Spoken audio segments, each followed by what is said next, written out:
Hello. Hello.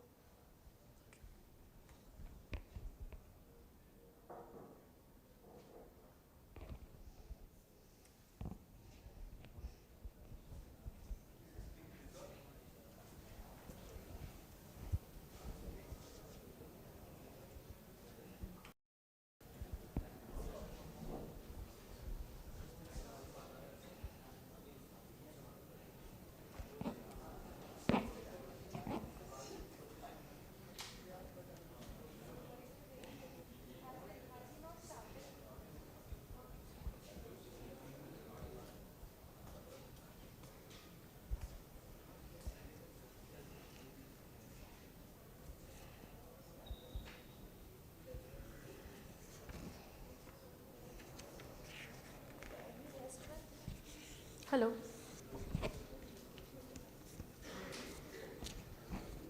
Hello. Hello. Audio is not visible.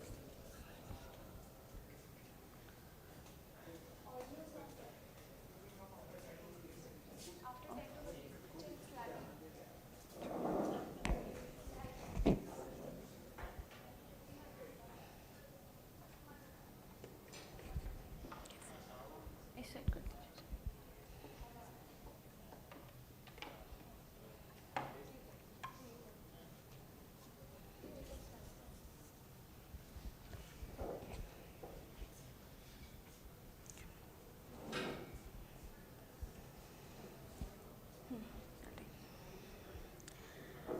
Good morning, respected dignitaries, esteemed speakers, and faculty members.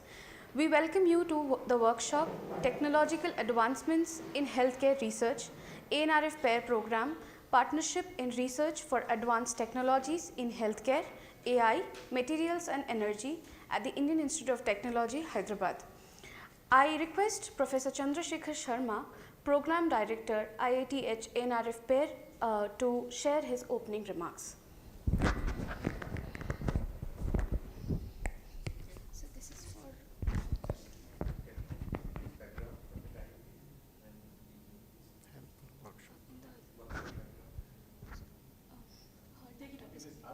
Okay, that's fine. And it's leave it. No, leave it.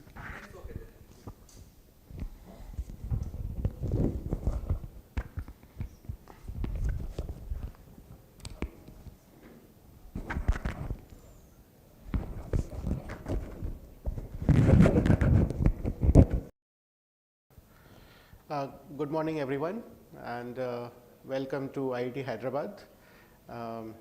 As I understand, I think most of you might be coming for the first time to IIT Hyderabad. I wholeheartedly welcome all of you to this campus. As you know that this workshop is part of the ANRF-PAIR program, and very briefly about this PAIR program. This was designed by the NRF almost a year back with the basic purpose of having the hub and spoke model, where some of the hub institutions were asked to handhold some of the spoke institutions through a competitive process, and that is where IIT Hyderabad was chosen as one of the hub, under which there are 7 spoke institutions like 2 NITs, NIT Raipur and NIT Andhra Pradesh, 2 IITs, IIT Raipur, Raichur and IIT Dharwad, then universities, Pandit Ravi Shankar Shukla University, then JNTU Anantapur, and also one of the central university we have CUAP, Central University of Andhra Pradesh. And IIT Hyderabad, based on its own strength, we have chosen the 4 themes or 4 verticals under this PAIR program. Healthcare is one of them, and others are like advanced materials, AI and energy materials, energy. So under this PAIR program, IIT Hyderabad was given a pilot project for 1 year, and under this pilot project, we have committed that we will be doing various activities in terms of bringing the spoke institutions together and handholding them in some other way for enhancing their research ecosystem. So in that effort, we organized 2 workshops in November, which was more generic workshops. for the faculty members as well as for the PhD scholars from these spoke institutions. And these workshops were on scientific proposal writing and also on the science communication, and that was primarily supported by the American Chemical Society, ACS. Then one major activity of this PAIR program with IIT Hyderabad Hub is the technical workshops, and that's how we are here today. So you might be seeing that there is another workshop which just started today again on advanced materials, and now we are having this healthcare domain. Two more workshops will be organizing in the subsequent months on energy and AI. So apart from these workshops, we are also going to host the faculty members as well as the PhD scholars, and in some cases even the masters and MTech students from these spoke institutions at IIT Hyderabad for a significant amount of time. For faculty it's of 2 weeks, and for the students it's up to 2 months. And the idea is that when they are here, they learn some basic research skills, and maybe students, especially in the 2 months, they also do some part of their ongoing research at IIT Hyderabad. So as I was mentioning that these are all different activities which we have planned, and even many times our own faculty, they are also visiting the spoke institutions. In fact, I visited all the 6 institutions, one is remaining in the last 2 months, and many times I am sure that I might have interacted with you in your institution. So today's workshop is primarily on healthcare, and I am so glad that this workshop is very nicely curated by Professor Sandeepan and his team. Professor Arvind is here, Professor Nagaraj Ganpati is here, and there are so many resource persons. I can see the list of resource person, a galaxy of stalwarts in their own field, and I am sure that this is a very unique opportunity for all of you to interact, to learn, and of course you all are faculty, so it's not like a student or as a mentor or as a faculty I am teaching a student like that. It's not that kind of workshop. It's more like interactive, and you can be aware about the more advances in going on in the healthcare domains in various fields, and and then get some take home messages, so that how you can further look into your advancing your research in those areas. I would also request all of you to take this opportunity when you are here for 3 days to interact with as many as faculty of IIT Hyderabad as possible, who may be your potential host in the subsequent months for you as well as for the PhD students. As I said, that one of the major activity for this PAIR program is to host the faculty and the spoke and the students of the spoke institutions. So take this opportunity to meet, interact, and possibly fix the dates that when you can come here for 15 days and your students can come for 2 months. We have exactly now 6 months left. This is a 1-year pilot project which was given to IIT Hyderabad, and we are now left with 6 months. So we have enough funds, so don't worry about the funds. We will take care of your logistics, local hospitality once you are here, and also in terms of some stipend for your students when they are here. Even the host faculty will be getting some financial support, so that they can take care of some of the consumables, some of the contingency when you are here, when you are working in their labs. So funding is not a problem. The main idea what we want is that at the end of this 1 year, we should initiate lot of collaboration, not just between the hub and the spoke, but also among the spoke institutions. If there are some existing collaboration, then we would like to strengthen them further under this PAIR program. So I am really thankful to NRF for giving this opportunity, wonderful opportunity to IIT Hyderabad, being a hub institution, and I am sure that we all will make most of it from this opportunity. And in the next 3 days, let's have some more interaction. In fact, these all workshops, even the advanced material workshop, even this healthcare workshop, they are designed in such a way that it's not just one way of communication like classroom teaching, but there are hands-on involved. So I'm sure that you will be getting enough time for the hands-on, so that you are aware about the various advanced research facilities at IIT Hyderabad, which you can plan to use for your research and for your students' research. So, with this I once again thank all of you, and also to your SPOC and your institution head to allow you to come here, because when I met them I understood that giving a leave for this kind of workshop and even for the extended leave for 2 weeks is not an easy thing, but I am sure that all these support we will get from the spoke institutions, and of course from IIT Hyderabad side I can assure you that we have a very dynamic group of faculty who are part of this ANRF-PAIR program, and they are very keen to collaborate with you, to work with you. So, take this opportunity in that direction, and I wish you all the best for the next 3 days for very productive and very interactive sessions, and I am sure that you will carry a lot of good memories from this workshop to your respective institution, and will come back again for the extended duration, and also encourage your students to come and actively do the research at IIT Hyderabad. Thank you.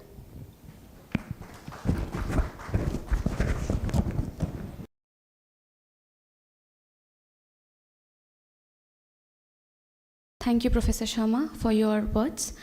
Now I request the thematic coordinator of the workshop, Dr. Sandeepan Ray, to share his opening remarks.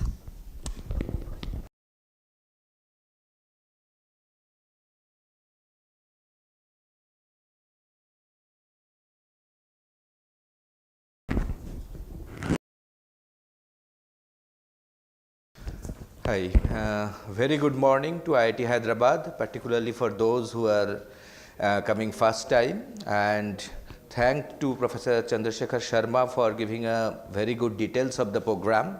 Overall the ANRF-PAIR, I mean what we are doing in this program. So particularly in the healthcare workshop that we are organizing, the technological advancement in healthcare research for these 3 days. So we literally worked hard to make this program most suitable and more versatile for all people who are working in different aspects of healthcare. And particularly I am very thankful to IIT Hyderabad for providing the all supports to arranging this workshop, and my other co-organizers, Professor Arvind Kumar Rengan, Professor Neeraj Kumar, and Professor Nagarajan Gandapati. So particularly in this workshop we will have both lectures and hands-on trainings, as you have seen in the schedule. So every day we will have the lectures in the morning, and the day 1 and day 2 we will have this hands-on training, and we mapped 4 hands-on trainings, that mass spectrometry based metabolomics, EEG and neuromodulation, and in vivo imaging for therapeutics, and AI based clinical applicability. And particularly day 1 we have the mass spectrometry and in vivo imaging, and followed by the next 2 workshop on day 2 after the lunch session. And for better understanding of the equipments and the interaction, we have divided the group in 2 groups, so around 12% in each group, so that basically there could be a better interaction. And I am last but not least very thankful to our esteemed speakers, because in spite of their very busy schedule, they, I mean, whomever I communicated, they said yes. So that is a very big thing. And starting from Professor Hemalata Balram, she is pretty busy with organizing her own event, but she agreed.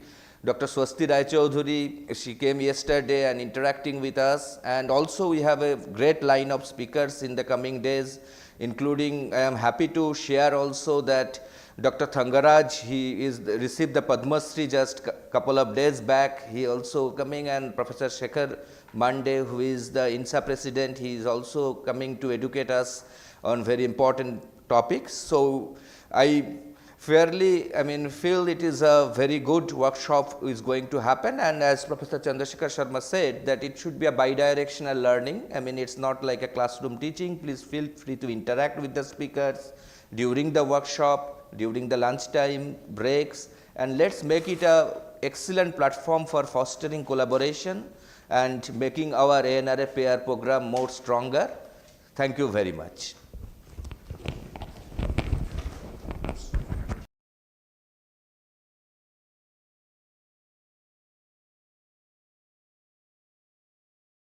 So moving ahead, we begin our scientific talk sessions with the presence of eminent speaker, Professor Hemlata Balram, a distinguished scientist whose career has significantly shaped contemporary research in biochemistry and parasitology. Professor Balram is a J.C. Bose National Fellow and an honorary professor at the Jawaharlal Nehru Center for Advanced Science Research, JNCSR, Bengaluru. Professor Balram obtained her doctoral degree from the Indian Institute of Science and pursued postdoctoral training in the University of California, San Francisco, USA. Following a brief tenure at the Astra Research Center in India, she joined JNCSR in 1996 and has served as a professor since 2008, in addition to her academic leadership roles such as Dean of Academic Affairs and Dean of Faculty Affairs. Her research focuses on understanding biochemical pathways and metabolism in the malaria parasite Plasmodium and protein structure function analysis of enzymes involved in purine nucleotide synthesis and central carbon metabolism in the parasite. With over 100 peer-reviewed publications, she has been honored with multiple prestigious awards such as the Dr. Rajaraman Award for Scientists, the Karnataka State Council for Science and Technology, and the CNR Oration Award. She is also a fellow of the Indian National Science Academy and the Indian Academy of Sciences. She currently serves as President of the Society of Biological Chemists India and Chair of Science Education Programs of the Science Academies. We invite Professor Hemlata Balram to proceed with her talk titled Metabolism in the Malaria Parasite Plasmodium.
Yeah, to begin with, I would like to thank Professor Sandeepan Ray for inviting me here and giving me an opportunity to talk to you all about some of the work that we do in the laboratory. I'm going to talk about the malarial parasite Plasmodium and the metabolism that happens in the parasite. And the title of your workshop is Technological Advancements in Healthcare Research. So the two tools that I'm going to be using in my talk are, one is, to begin with, I'll use nuclear magnetic resonance spectroscopy and then mass spectrometry. Both are actually old techniques, and there's so much emphasis on translational research. If you go back and look at history, bulk of this came from very fundamental research. If you look at mass spectrometry itself, you have put here 5 people who got Nobel Prize winners, and there are many other people who contributed enormously to the progress of the field and the advancements that we have and the kind of technologies that are available today. I start with J.J. Thomson, which you have seen even in high school books, with his recognition of the great merits of his theoretical and experimental investigations on the conduction of electricity in gases, looking at atoms itself. Then you have Aston, and you must have heard of Aston's mass spectrograph, where he the first time observed that you can have stable isotopes of elements, and he started looking at chlorine and many of the rare gases by using what was the earliest of the mass spectrographs that you have today, that one can have. Next is Wolfgang Paul. He developed a technique called ion trap, and that's a very useful technique in carrying out mass spectrometry. And the fourth I have put there is John Fenn, who developed what most of us use today, which is called electrospray ionization mass spectrometry, and that is what you are going to be seeing today this afternoon as part of the practical session. And that is the technology, one of the technologies which enabled us to look at biological macromolecules. Unlike small molecules that organic chemists were using to use mass spectrometry and examine them, biological molecules by and large are very, very big. The macromolecules are very big, and Fenn was the one who developed this electrospray ionization technique, by which you could take a large macromolecule into the gas phase charged and look at it through mass spectrometry. In fact, there's apparently a board he had put in his office which said, can I make an elephant fly? You could make small organic molecules, take them into the gas phase and fly into the detector of the mass spectrometer. But then the challenge was, how do you take a big protein and make it fly into the detector of the mass spectrometer? That's an elephant compared to the small ant, which is the organic molecule. And the last that I have put there is Tanaka, who developed another technique known as a MALDI, matrix assisted laser desorption ionization. So you can see, starting from very fundamental research, that you actually go on to make technological advances. Without basic research, there isn't a way of coming to the stage that we are today. Yeah, with regard to this kind of technological advancements, I would like to point out that mass spectrometry is used even for diagnosis of diseases. This is a paper in NIMHANS, which is there in Bangalore. It's a Center for Mental Health Diseases. There they have been looking at inborn errors of metabolism through mass spectrometry. In inborn errors of metabolism, you have a lot of metabolites whose concentrations are either altered or not present at all completely, and this has become a routine technique in that institution for screening patients, especially children who are born with inborn errors of metabolism. And you can, they're able to look at amino acidemias, where amino acids are grossly perturbed due to defects in genes, fatty acid oxidation disorders, organic acidemias, and various acyl carnitines and things like that, by which you can take a newborn infant, take a blood sample, and then analyze for abnormalities in concentrations of small molecules, by which you can assign it to one metabolic disorder or the other. The advantage in this is you simultaneously look at a range of molecules and not just single disorder one after another. Like for example, you might look for phenylketonuria, and that will just report back on phenylketonuria and not something else. But using a technique like this, you can actually cover a range of molecules by which you can pinpoint the nature of the disorder by just one test.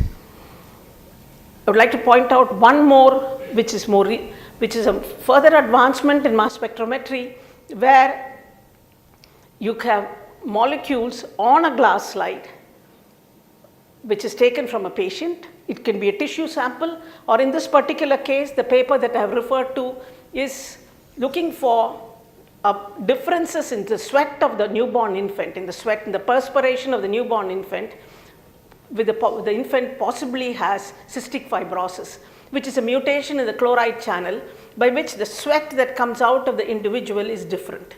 The difference now lies not just in the sodium and the chloride ions, but also certain fatty acids whose composition varies between the infant who is normal and the infant that has got cystic fibrosis. And Richard Zaire, when I heard his talk for the first time describing this method itself, it was most fascinating to see that you can have a point of care diagnosis in a hospital where all you need to do is just put a glass slide on a newborn infant and then analyze the glass slide by this DAISY platform in ESIMS. I said I'll be using in my talk two techniques. One is NMR, because when I started my career way back in 1996, we didn't have these fancy machines, nor did we have the kind of money that's available nowadays to buy them. But most organic chemistry labs had an NMR machine. Though I was in a biology department, I could use the NMR machine there. So I'll give you a brief history of how, how very fundamental research in NMR led to the advancements that we see today. Starting with Isidore Rabi's first experiment, where you could look at magnetic properties of atomic nuclei. In NMR, you're looking at nuclei of atoms. Subsequently claimed the work of Bloch and Purcell, where they looked at magnetic resonance measurements were done on solid samples and liquid samples for the first time, followed by Richard Ernst, who developed what we use today, which is Fourier transform methods and two-dimensional NMR to look at structures of macromolecules, to look at structures of small molecules, and Kurt Wuthrich, who did very fundamental contribution to determining structures of proteins in solution, unlike crystallography and cryo-EM, structures of protein in solution where you can determine the three-dimensional structure. All of them got the Nobel Prize.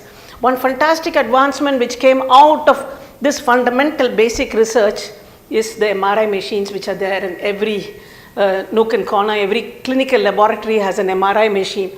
This came out of a very fundamental experiment which was done by Paul Lauterberg. And the experiment that he did was just take a beaker of water. And what is water? Water is H2O. And into that he put two tubes which had D2O in them. Both of them are NMR active. And asked the question, can I do an image? This imaging, which he called zygmatography, word derived from Greek, was subsequently called magnetic resonance imaging or MRI. I think you may have a course on this, I'm not very sure. And because that's so much in healthcare technology.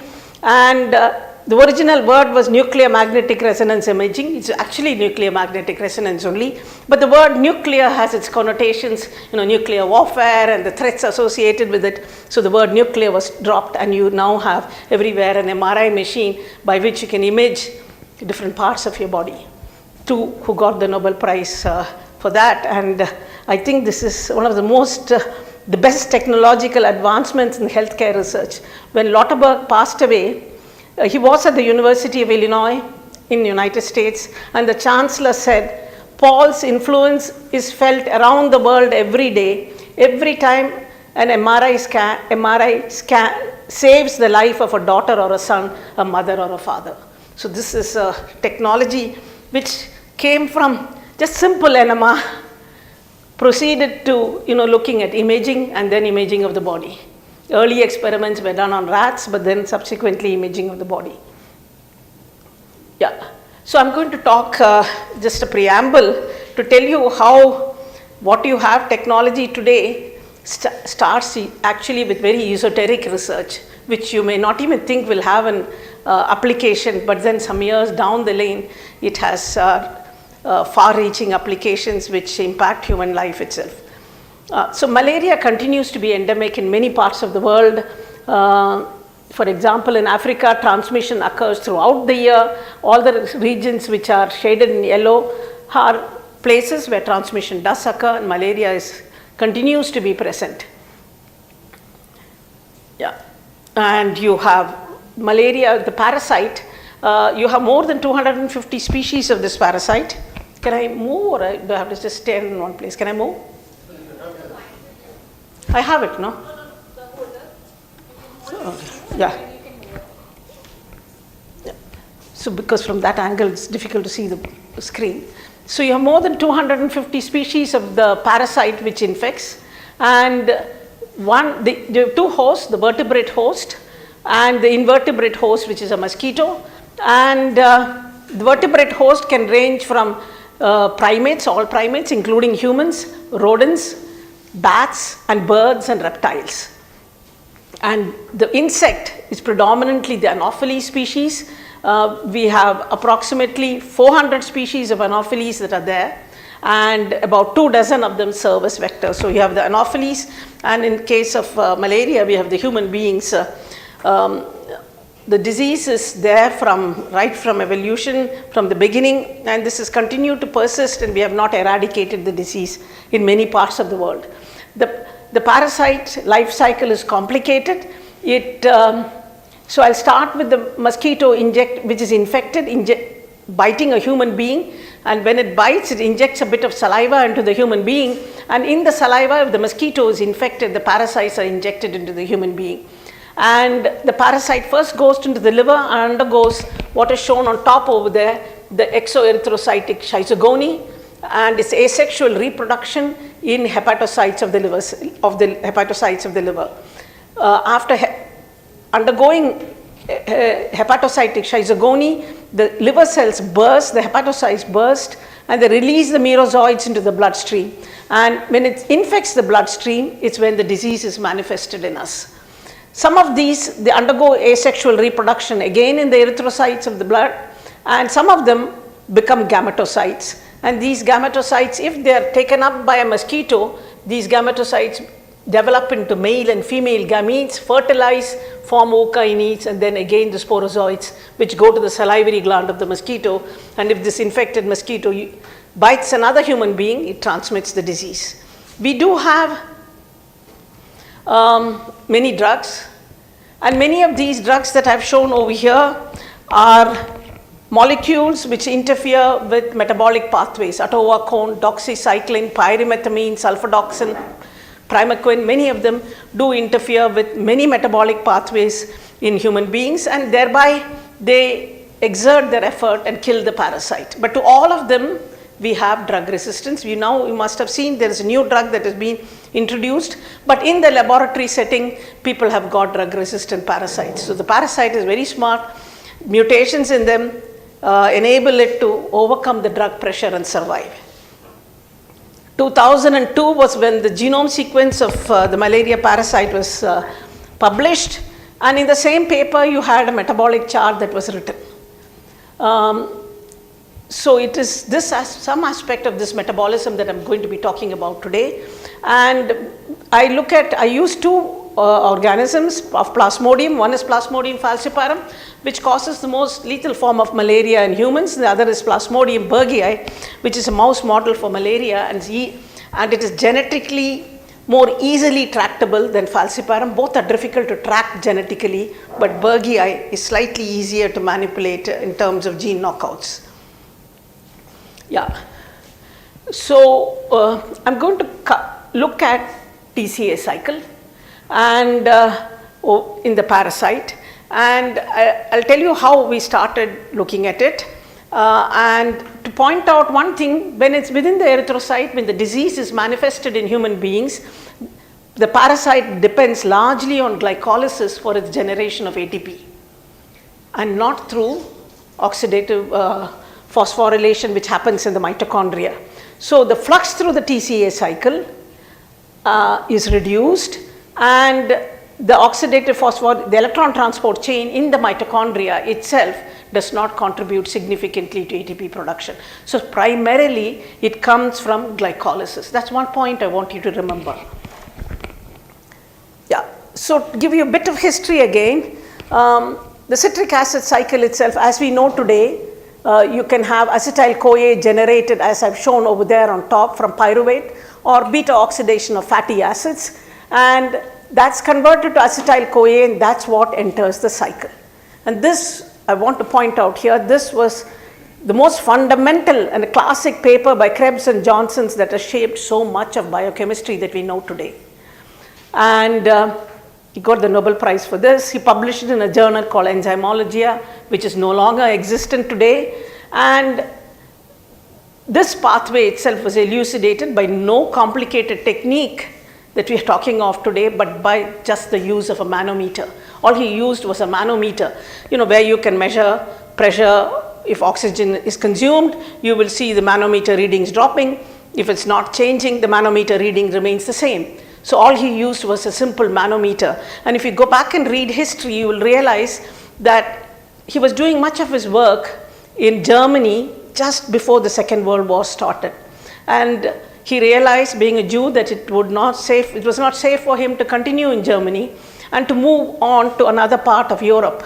And the thing that he did, the most important thing that he carried with him from Germany was 30 manometers, so that he can go elsewhere and continue his studies on deciphering what is the TCA cycle like.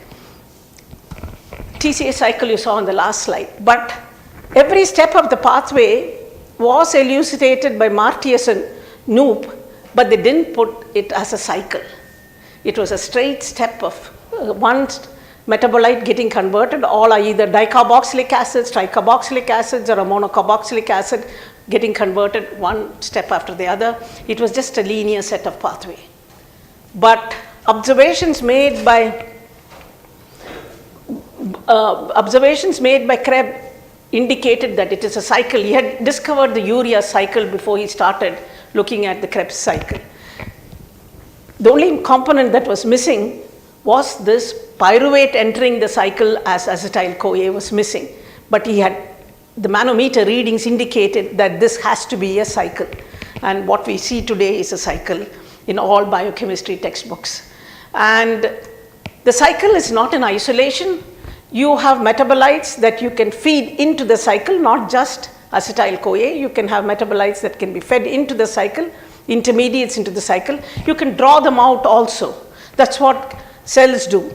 What does it, so the input is called anapyrosis, output is called catapyrolysis, and TCA cycle, the fact that you can have both anapyrotic cycles, catapyrolytic cycles enables to catabolize not only glucose, you can have catabolized amino acids, fatty acids for energy, and also when you take them out of the cycle, you can now produce macromolecules by taking precursors out of the cycle itself. So I will refer to the term anapyrosis in my talk, and the word itself was coined by Kornberg, not Krebs, and he continued looking at TCA cycle, and he was looking at both these two processes, anapyrosis and catapyrolysis. And if you look for where did the word itself originate from, I got it from his obituary in The Guardian, where Georgiana Ferry writes that with a love of the classical derived from his grammar school education, he called these anapyrotic reactions. And this is a word derived from Greek. It means to fill up. You're putting it back into the cycle. And it's a concept which is very, very relevant to biochemistry today, both the citric acid cycle and both anapyrosis and catapyrolysis. We started looking at it by not looking at the TCA cycle in the parasite. We were looking at how are purine nucleotides, AMP and GMP synthesized in the parasite. The parasite does not have a de novo pathway. It takes up precursors from the human host and converts them through a series of reactions into AMP and GMP. I'll focus on the AMP arm today. For every molecule of AMP that is synthesized from inosine monophosphate, a molecule of fumarate is produced. That's the way the parasite does it. Fumarate is an intermediate in the TCA cycle. Apart from a molecule of fumarate being produced for every molecule of AMP that is produced, it also has this little cycle. It starts from IMP, goes to succinyl AMP and then it can recycle AMP back into IMP. So you can have a flux of fumarate production, and that happens in our muscles. So that the fumarate feeds into the TCA cycle, increases the production of the concentration of reducing equivalents that are produced, feeds into the ETC cycle, and then increases ATP produced. So with the TCA cycle being practically non-functional, our question was, where does fumarate go?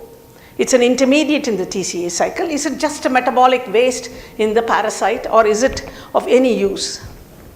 So that's a question which is put forth in the cycle. In this slide over here, purine nucleotide cycle produces an increased flux of a TCA cycle intermediate, that's fumaric acid. If a TCA cycle flux is very low in the parasite, what is the fate of this? The second question I'll ask is, pyruvate in a normal way in all TCA cycle is the pyruvate that enters into the mitochondrion, gets converted into acetyl-CoA and feeds into the TCA cycle.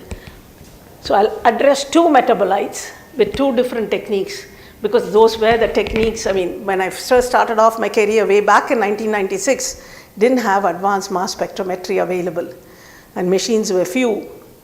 So the first experiment we did as a biochemist was putting radioactive fumaric acid into the parasite culture or free parasites that we could isolate and look at what happens. Two experiments that I showed you which really made my student very happy. was what, this is radioactive fumaric acid. That's the structure drawn over there, and the two red stars that are there are the two carbons which are C14 carbons over there. I could see proteins labeled from beginning with fumaric acid. I could see the nucleic acid component of the parasite also labeled. So we had, what the study indicated was fumarate derived carbon, which are both of them radioactive, incorporates into DNA and into protein. And in DNA, what we found out was it incorporates into pyrimidines and not purines. So that's the first information. And way back, the machine available was NMR. And since I was trained on NMR protein structure determination during my PhD, I took recourse to NMR. I now fed the parasite not with C14 fumaric acid, but with C13 fumaric acid. This is a stable isotope. And starting with C13 fumaric acid, NMR is not very sensitive, and it was difficult for me to get, we used to do all the experiments overnight when the chemists were not using the NMR machine, didn't have full access to it. I could see, I feed it with C13 fumaric acid, I can see malate, I can see lactate, I can see pyruvate, and I can see aspartate. Simple spectrum that came out, very simple to elucidate, there's nothing much. I now know the genome sequence of the parasite when we did these experiments, and metabolic pathways were annotated. And I could see over here that if I can see malate from fumarate, it must be this enzyme fumarate hydratase which is converting fumarate to malate.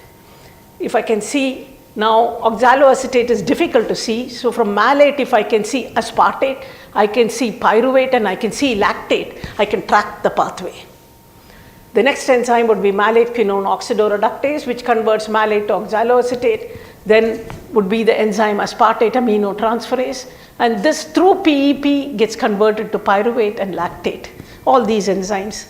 This prompted us to go deep into studying all these enzymes which have boxed over here. I will not go into that, which is biochemistry of a different nature. So the first thing was the TCA cycle itself should happen in the mitochondrion. So we could manipulate the genome of the organism, put a GFP tag into the endogenous copy of this fumarate dehydratase and ask the question, where does it localize? So using microscopy, you can see over here the mitotracker, which is very specific for the mitochondrion. Now, the signal from the mitotracker, which is specific for the mitochondrion, this is the signal from fumarate hydratase.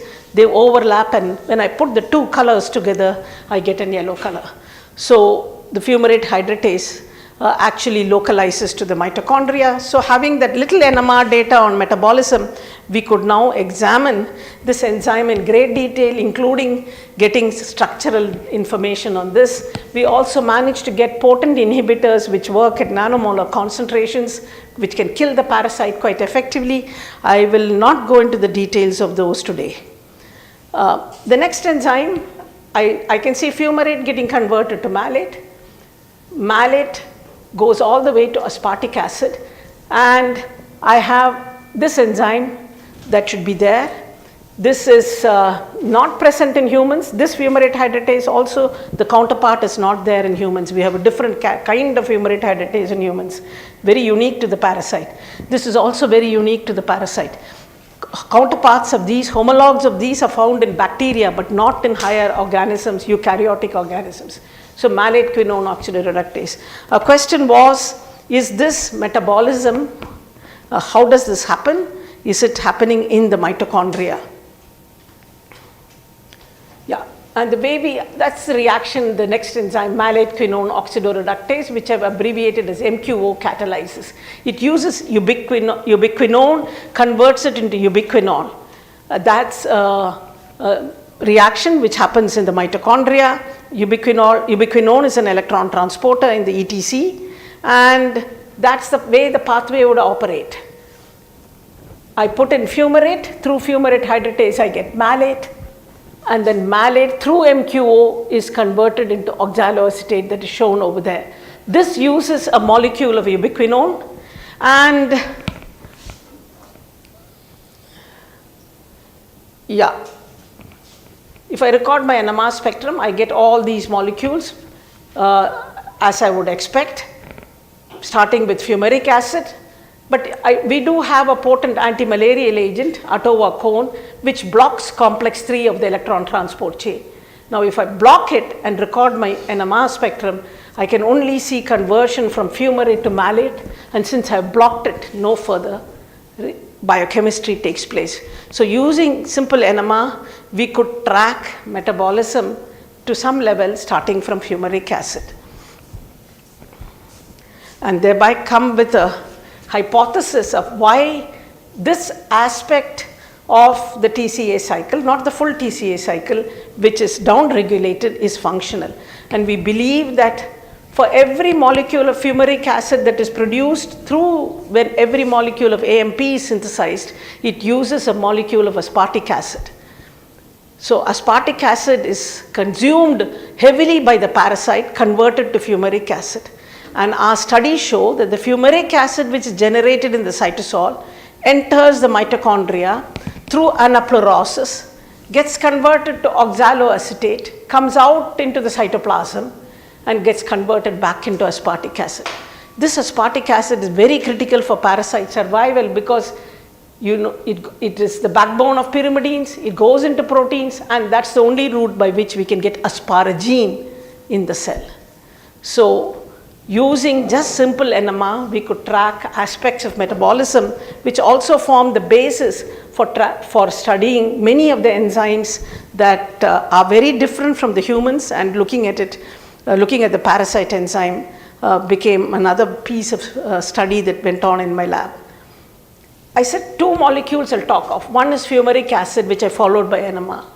Today in the afternoon, you're going to look at mass spectrometric methods, and I'll show you how we looked at whether the pyruvate entry into the mitochondria is critical or not through completely mass spectrometry.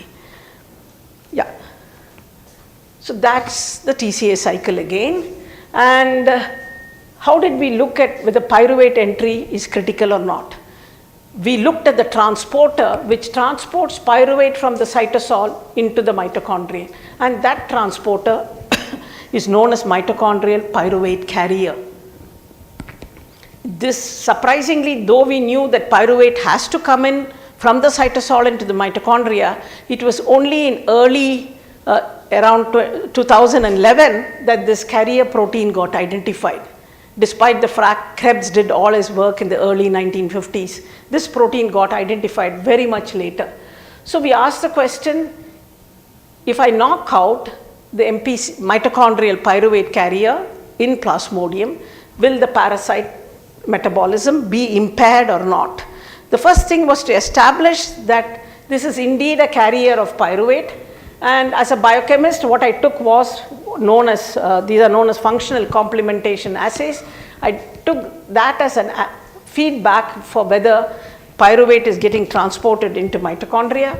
I put the parasite MPC1 and MPC2, it's made up of 2 subunits which forms a complex and transports pyruvate, and that arrow that is shown over there, the growth of those E cells containing the Plasmodium carrier protein, when they grow, it means that the carrier protein does function as a complex of MPC1 and 2 and transports pyruvate into the mitochondria. Having established that it does transport pyruvate into the mitochondria, we ask the question, where does it localize in the parasite? And these pictures show you wherever you have yellow color, which is a merge of red and green turning yellow, showing that both the proteins localize onto the mitochondria. So we have now a system of a carrier protein which transports pyruvate that is produced from glycolysis in the cytosol into the mitochondria. So the question that we asked was, if I knock out this gene and look at the asexual stages, the gametocytes, zygotes and the ookinets, will they grow or not?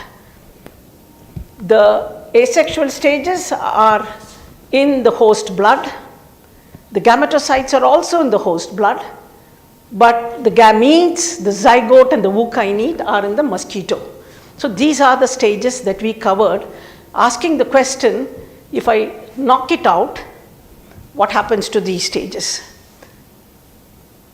I must point out over here, though the TCA cycle is down regulated in the asexual stages when the disease is manifested, in the gametocyte, zygotes and Wus kinates, the TCA cycle is phenomenally upregulated. Yeah, so the output from this study tells me that during the asexual stages, I can knock out the gene, the parasite survives, which is not surprising because we knew that the TCA cycle is down regulated in the asexual blood stages.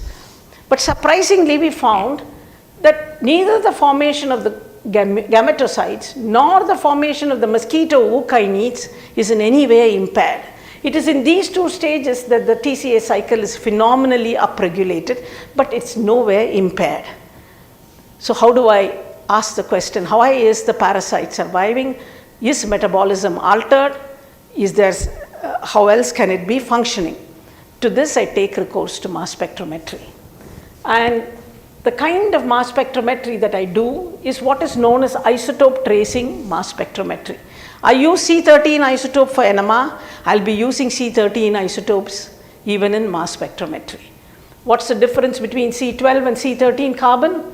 That's in the nucleus. I have 6 protons and 6 neutrons. In C13, I will have, you can see here, 6 protons, 7 neutrons. That's the only difference. It's a stable isotope. Unlike C14, it's not radioactive. It's a stable isotope. If I feed glucose or an amino acid to the parasite and track where the C13 carbons are going, into what intermediates, I can look at metabolic flux in the parasite. This is like a road map. If I have traffic flowing, in one way, and I have deleted a gene, which is the pyruvate carrier gene I have deleted, I can ask the question, is there is another flow of traffic? Mass spectrometry allows you to answer this question. In principle, NMR also, but this is more easier to you interpret your data. So I can ask a question, is the traffic flowing in a different manner? Are there new roads for the traffic to flow? And that's done by mass spectrometry. And this fundamental understanding of metabolism is very critical, not just for Plasmodium. To understand, for example, in stem cells, how does metabolism vary? In cancer cells, how does metabolism vary? This isotope tracer technique becomes a very useful tool to answer the question, are there new roads, new avenues popping up when you have differences in cell biology, in cell biochemistry? To give you a bit on the technology itself. So if I start with, this is fumaric acid, its mass is M. There is no 13 carbon here, all the carbons are C12, so I label this mass as M plus 0, no 13 Dalton. The difference in C12 and C13 is 1 Dalton difference. So this is M plus 0, 115 Daltons, which I measure by mass spectrometry. I put one C13 over here, it will be the mass M, which is 115, plus 1 Dalton, which will become 116 Dalton. In mass spectrometry, I measure masses. I measure mass by charge ratio actually. So you have, in all our systems, you have predominantly C12 carbon, which is at 98.9% in our body, and you have C13 too at 1.1%. It's naturally abundant. So in a mass spectrometer, you measure mass by charge ratio. These are all singly charged. So if I take a molecule like fumaric acid, it will have a mass M, and that mass is 115. There are no C13, so I put plus 0 over here. I put, by metabolism puts one C13 somewhere here. The mass has increased by 1 Dalton, so it's M plus 1, it's become 116. Similarly, I could have 2 C13s added into the same fumaric acid. My mass becomes M plus 2, 117 M by Z value. 3 C13s added, M plus 3, 4 C13s all added, M plus 4. So I'm feeding something to the system and it synthesizes fumarate, and the way the pathway operates could put in 1 carbon which is C13, 2 carbons which are C13, 3 carbons, 4 carbons. And what do I feed? I feed, in a normal medium I would feed C12 glucose. But when I'm trying to track the road which is functional, road which is deviating, I put in C13 glucose and ask the question, what is now my metabolite like? It would have been originally M plus 0 without any C13, and its mass M by Z would have been 115. When I add, depending on the pathway that is there, these are the other molecules that I get, all the possible what are called isotopologues, isotopes of fumaric acid. On an HPLC, when I run this molecule, all the isotopologues will have the same retention time because there is no difference in the chemical property of this molecule. It's only that I have a different isotope of carbon over there. Instead of C12, I have C13 over here. How many minutes do I have? Or time is up? Okay. Yeah, so I'll show you how if I feed a cell with 13C carbons, how will TCA cycle look, or pathways which are outside the TCA cycle, how will these molecules look, and if I have anaplerosis of fumarate entering in, how will the pathway look, or when pyruvate feeds in from top. The filled circle which is black, we look at the black first, that's C13 carbon. Okay, that's C13 carbon. Unfilled circle is C12, which is what you have to begin with. Yeah, so that's glucose, that becomes phosphoenol pyruvate. It's a 3 carbon molecule, all of you all know this biochemistry. That becomes pyruvate, lactate. Pyruvate enters the mitochondrion, 2 carbons get labeled. Now you can see through the first round of TCA cycle, second round of TCA cycle, how the carbons are getting labeled. All of them you can see by mass spectrometry. These are all C13. Now, outside in the cytosol also there are reactions happening. Phosphoenol pyruvate can be converted to oxaloacetate. I have put my C13 carbons as filled circles. In the mitochondria, they are all black filled. Outside in the cytosol, they are red filled. So these are the reactions which happen in the cytosol. And these carbons which are filled are C13, unfilled is C12. That's the way biochemistry operates, and you can detect this entire process by simply doing LC-MS mass spectrometry. This fumaric acid now can enter, and that's the way my metabolites are going to look. So this is what I can follow. You will see the machine today, and if you are doing this similar experiment on any kind of cell type, yeast which is starved, yeast which is fed well, how does metabolism change? You can track the roadmap fully well. So that's the way it will go. Next slide shows, I have put little boxes here, whether it will be same mass, a mass plus a additional set of Daltons depending upon number of C13 atoms that have got added on to a metabolite. And that's how each metabolite is now going to have either the original mass depending on the pathway or number of C13 atoms added on to it. Yeah, that's a little complicated when you see it, but once you start analyzing data, you will realize that you get a wealth of information out of this. Yeah, so to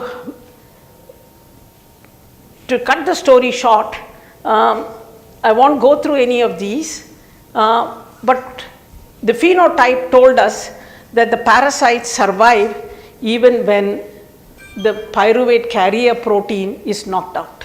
The parasites survive even when the carrier protein is knocked out, not only in the asexual stages when TCA cycle flux is very low, but also in the gametocytes and the mosquito stages where we know the TCA cycle flux is very, very great. But I have knocked out the pyruvate carrier. So is there an alternate pathway for pyruvate entry? I will skip this details over here and go to my almost final slide, where I'll show you this key result that came out of both glucose labeling and glutamine labeling. What we found was the parasite is, most of the pathways for amino acid biosynthesis are absent in the parasite. It's parasitic in nature, so it uses the host metabolism to survive. But what we found was that from pyruvate, when we fed labeled glucose, we could get labeled alanine. Alanine is an amino acid. I'm starting with glucose, which is a carbohydrate. I get labeled alanine. And the only pathway by which I can get labeled alanine is if there is a transaminase. both in the cytosol and in the mitochondrion. What does a transaminase do? That's shown over there. I wish I had a stick or a pointer, it's absent. Transaminase will interconvert pyruvate to alanine, and I would like to have a transaminase in the cytosol and in the mitochondrion. And if a transaminase converts pyruvate to alanine, which is what I see by my labeling studies, alanine transporters are present in the parasite. Alanine gets in and the transaminase converts it back into pyruvate. The genome sequence is known, all the proteins are annotated. I can now go back and search for possible transaminases which could work. We had earlier studied a couple of transaminases, and what we now home in on is what is called GABA transaminase, which is over here, which is probably converting alanine into pyruvate. Alanine is produced from pyruvate in the cytosol, gets into the mitochondria and is converted back into pyruvate. That pyruvate is what feeds my TCA cycle. So there is an alternate pathway. Rather than depend on the conventional pyruvate entering the mitochondria, metabolomics tells me, if I do a systematic isotope tracer study, tells me that there is an alternate pathway. And I must say that this is on Plasmodium, but very fundamental work from Joshua Rabinowitz's labs on cancer cells have revealed very interesting information how fluxes or the roadmaps can change when you have malignancy, cells are proliferating very, very rapidly. Is the conventional, what you understand in biochemistry followed, or are there alterations? And when you know about alterations, thing is, can we now target the GABA transaminase as a drug target? So what comes out of studying metabolism, where I use techniques like mass spectrometry, which is available, many machines are available in India now, and there are many people who know this very well. You can ask many fundamental questions and maybe arrive at pathways which you did not expect, and these pathways, being very unique, can be targeted. I will close with this final little saying that I took from JBC, the journal. Anaplerosis and cataplerosis work together to ensure the appropriate balance of carbon flow into and out of the TCA cycle. The beauty of this fundamental biological mechanism is undeniable in its simplicity and ponderous in its complexity. It is complex, it is simple at the same time, but once you understand it, you understand a lot of biological phenomena, and one can exploit it for drug development. The technology that is now widely used is mass spectrometry. Finally, various students, funding agencies, collaborators who collaborated on these projects with me. Thank you very much for your attention.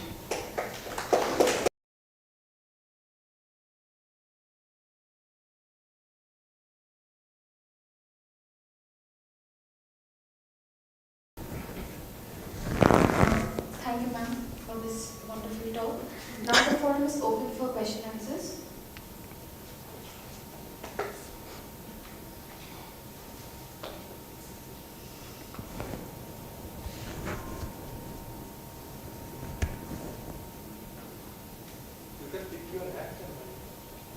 What was very confusing?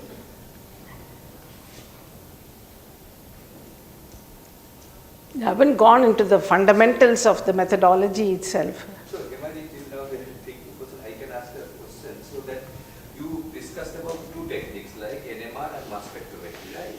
So, is there choice of technique when you starting the experiment, which to do first or second, or both can be do in parallel? I would say you can do both in parallel. You now have troxy measurements that you can do by NMR, where NMR gives you the actual identity of the molecule. Here you go by mass and MS2 patterns, okay, that you get. But NMR gives you the actual identity of the molecule. There was recently a paper, I think in Nature Biotechnology or Nature itself, where they have screened a very huge number of, it's human population study, plasma metabolite screening, and the advancement in instrumentation there, and the kind of 2D techniques that you have now, where you can do You can do various kinds of nuclear correlations, have really advanced very much, and it depends what you're doing. But now you have really, this is much easier to do and easier to interpret and understand. You don't have to be an NMR specialist. NMR is a subject by itself, it becomes. You don't have to be. Yeah. Can you please tell me about the percent identity of the KCA enzyme cycles in the parasite? Pardon? How much difference is the percent identity of Yeah. KCA enzymes? Yeah, yeah.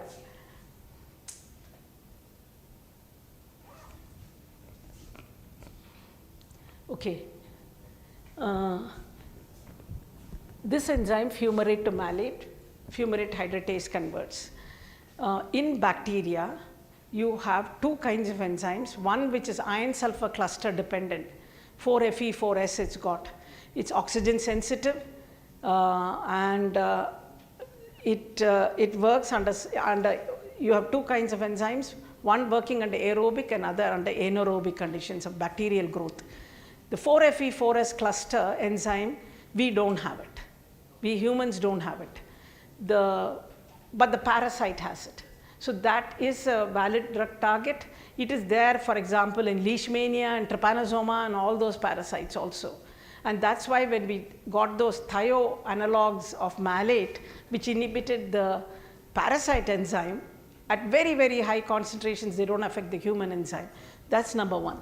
Number two, converting malate to oxaloacetate. What do we have? We have malate dehydrogenase, which uses NADH, NAD and NADH interconversion. But here you have malate quinone oxidoreductase, which is found in certain bacteria again. So you can see, the kind of gene transfers and things that have happened. You don't have, though it's a eukaryote, you don't have exactly the human counterparts in Plasmodium. Isocitrate dehydrogenase again is different. So I can easily give you three differences over here, which are very stark. You don't have a counterpart in the human host. Yeah. Yeah, these are all the potential. And even the transaminase that I mentioned, that transaminase reaction you can see in plants, but you don't see that in the human host. No, that's there in plants. That exact transamination thing that you see where you, actually MPC is a very key drug target now, the pyruvate carrier. Numerous small molecules have been developed.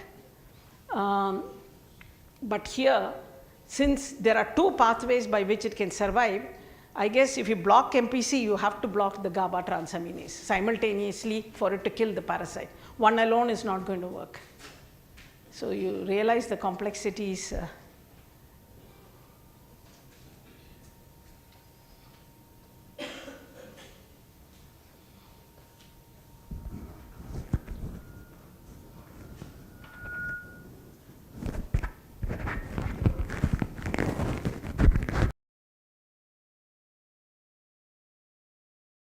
Invite the of the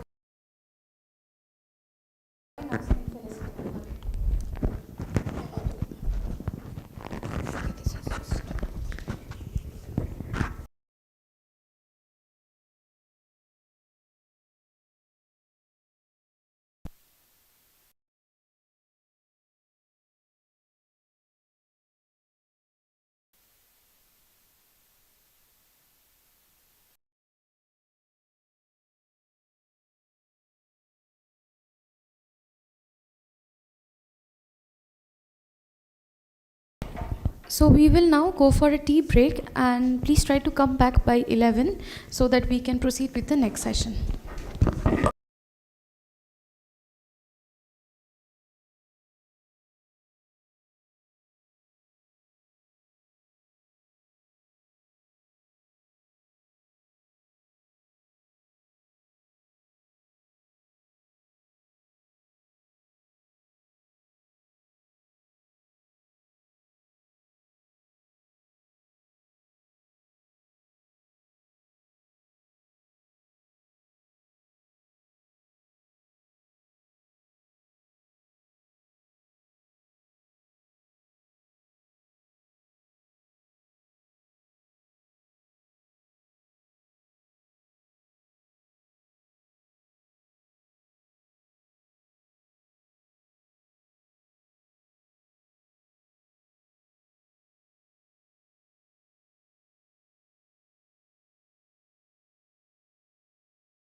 Journal of Molecular Biology and Human Molecular Genetics. I request Dr.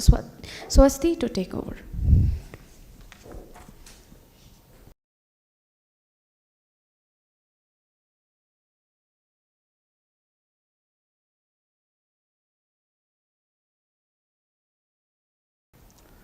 Thanks, Shantipan, for calling me IIT. Although we are in the same city, quite far, we don't meet that often. So what I find is a pretty mixed audience. So I would like to know, I mean, how many of you are aware about mass spectrometry? None. Okay. So please do not hesitate to stop me. I will try to give you the basics of the mass spectrometry as a technology and how we use in our the technology in our research. So let me begin with the title itself. Mass spectrometry is already there, and then omics level study. Omics level study, if you are from biology, then you may be knowing about genomics at least. So when we look at all the genes together, we call it genomics. All the transcript molecules, RNA molecules together, transcriptomics. In the same way, when we try to look at all the proteins together, we call it proteomics, lipids together, lipidomics, metabolomics, and so on and so forth. And all these molecules are very important for life forms because these are the 4 macromolecules what I have talked about that constitutes the life. Lipids that compartmentalizes, right? Nucleic acid carries the genetic information. Proteins are outcome of the genetic information and which are basically the workers in our cells. And because of several enzymatic reactions, protein-protein interaction, etc., we generate a lot of smaller lipids, smaller peptides, nucleic acid analogs, carbohydrates, small molecules, which you can call as metabolites. And all these talk to each other, and that's why our cells work. We work as an organism, right? So basically, how do we study the organization of these different kind of molecules? In terms of genomics, we sequence the genomes. Nowadays, it is pretty common. Even in airports, you can see notice. And during SARS-CoV-2 pandemic, all of us came to know about sequencing a lot, right? But that only gives us a genetic information. The work is executed by proteins and lots of metabolites, and lipids constitutes that body. So we require to know this information. The one advantage of genomics or understanding the DNA sequences was we can amplify, we can increase that information by many numbers by a technique called PCR, polymerase chain reaction. I mean, all of us know 1984 discovered carrier. And because we can amplify the information, it is easier to read. Okay. In terms of proteins, we still do not have any that kind of technology.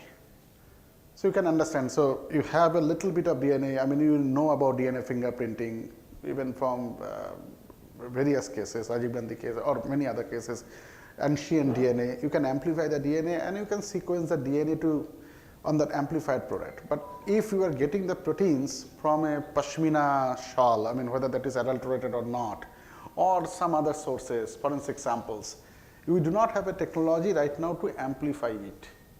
Okay, so that is the biggest challenge between genomics to proteomics. The only option we have, proteins have 20 amino acids, right? Composed of 20 amino acids, and we know the amino acids, we know the mass by charge of the amino acids, and we can accurately measure the mass by charge of the amino acids, right? In that way, identifying each of the amino acid constituents at very high resolution gives us an opportunity to identify the sequence of the amino acids in proteins, and then because genomics is already there, we know the sequence of the DNA, genes and other things, we can do some bioinformatics and match and figure out what are the protein constituents. Am I clear up to this? If I am not clear, please stop me, okay? I mean, here I am, what we do, I am going to talk about it, but if you do not understand, that makes no sense, correct? So please ask me. So this is what we do. There is another advantage of studying proteins over lipids and metabolites. Proteins, we know 20 amino acids. Lipids, the lipid chain length can vary from what to what. Number one. Second, proteins. We can make the proteins uniformly charged. When you do mass spectrometry, we basically identify ions, right? If you can make all the ions either positively charged or either negatively charged, it is easier to understand, easier to operate. For proteins, that is possible. So, there are some amino acid in protein sequences which can accept proton, they can be protonated. We can always make it positively charged. Okay. These are lysine, arginine, in this kind of molecules. Okay. So, if you add a little bit of acid in the buffer when you are running the samples into the mass spectrometer, this can get protonated. So, they all are uniformly charged when you are running in the mass spectrometer. So, Professor Balaram already introduced the ESI technology of mass spectrometry. That is a technology normally used. In that case, we can do that. But for the lipids or for the metabolites, we do not have that option. It can be neutral, it can be positively charged, it can be negatively charged. So, you have to operate in various ways. So, that is why genomics is easiest one in term. It is not easy, but I can say the most convenient one in terms of omics study. Then we can study the proteins, and lipids and metabolites a little bit more trickier. Okay. But can we do it? And obviously, we can do it, and that is what I am going to give you some examples what we do. But if you think about all the mass spectrometry technology, okay, I have to, I guess, escape and. A cathode ray tube is the forerunner of So the this is television tube. all. It is a glass tube from which most of the All this technology is basically because of this particular experiment, the cathode ray experiments. The basic principle of mass spectrometry was first utilized in these experiments. So electrons were flowing, and what Thomson did, he put some. So this is the fluorescence screen where the electrons were hitting, so you can detect the spots. So what he did, he applied electric field as well as magnetic fields and deviated the path of the electron, and from that he could calculate the mass of the electron. The same thing is still being used. The methods have improved, definitely we do a little bit more complicated mathematics and other things, but the same thing we still use in modern day mass spectrometers. Ions enter the mass spectrometer, we apply some field, the ions path change, how much it is changed, depending on that we can back calculate the mass. Okay. And we have the mass information, we know the possible biomolecules, we can back calculate that. So, this is how, this is a normal protein spectra. These are some spectra of some particular lipid called cardiolipin, which we calculated in our lab, mitochondrial lipid. So, we do using modern day mass spectrometers, and there are various different kind of mass spectrometers. Some of the mass spectrometers are available with us.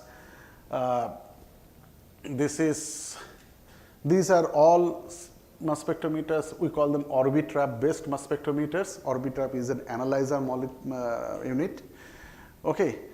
This is a MALDI top, that is another Orbitrap in CCMB, and we have a new addition. This mass spectrometer is called triple quadruple mass spectrometer. All this mass spectrometer in terms of MALDI top, what I said, Orbitrap, these are different kind of analyzers. We use them in different kind of purposes. Okay. And I will try to explain a little bit of that also. So, my lab is basically interested in, I am a basic biologist by heart. Okay. So, I study the organization of the respiratory complexes, as well as I study a lot of amyloid proteins, how the locations of the amyloids in the neurons, intracellular locations of the amyloids in the neurons changes its interactions with other proteins and other macromolecules inside the neurons, and triggers neurodegenerations. Those who do not know about amyloids, amyloids are particular protein form which causes diseases like Alzheimer's disease, Parkinson's disease, and so called dementia, those kind of diseases. So, I study those kind of things, and I use a lot of mass spectrometry to understand how these molecules interact with each other and what are the disease mechanism I can decipher from that. In addition to that, I also participate in, I am from CSR Institute. We have two mission mode programs, sickle cell anemia mission program and Phenom India cohort, and there we try to develop biomarkers from the blood plasma. I will try to give you little bit examples of that. So clinical omics can be used for the development of biomarkers, understanding the mechanisms, even in diagnostics, slowly it is coming up, environmental science, agriculture. So basically the way we develop biomarkers for human diseases, in the same way in agriculture we can use the proteomics technologies and so on and so forth. So what is sickle cell anemia project? So we know sickle cell anemia is caused because of only one mutation in the beta globin gene. It's not a that kind of first world disease, it's mostly a third world disease, that is why kind of neglected, and because of only a single amino acid change, the protein conformation changes and it results in huge amount of anemia, pain and different kind of things. Only one molecule is so far used all across the world, and last year or last to last year, I exactly don't remember, in few years of time, that has been approved by DGCI also in India, called hydroxyurea. It has been seen this hydroxyurea gives some kind of pain relief in some patients, but not to all patients. So how this hydroxyurea molecule works, nobody knows. How exactly, I mean there are some proposal of course in literature, why the the effect of hydroxyurea between the patients are different, it's not understood. So these are some of the questions are still open, and that is why we wanted to address it. And one of the major reason is sickle cell anemia is quite prevalent in Indian tribal population in pockets. Okay, so that is why I collaborated with Dr. Chandak. I mean that is basically his project, and he asked me if he can do some plasma proteomic analysis. So this is a plasma proteome map. Plasma proteome, what is plasma proteome? So basically one can collect the blood plasma and try to understand what are the protein components of it. In different disease condition, these components may differ. So if that difference is significant in the population, we can call it a biomarker, correct? That is the purpose.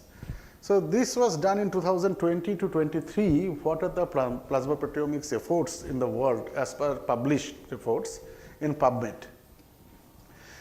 Obviously, a lot of plasma proteomics effort happened for COVID, right?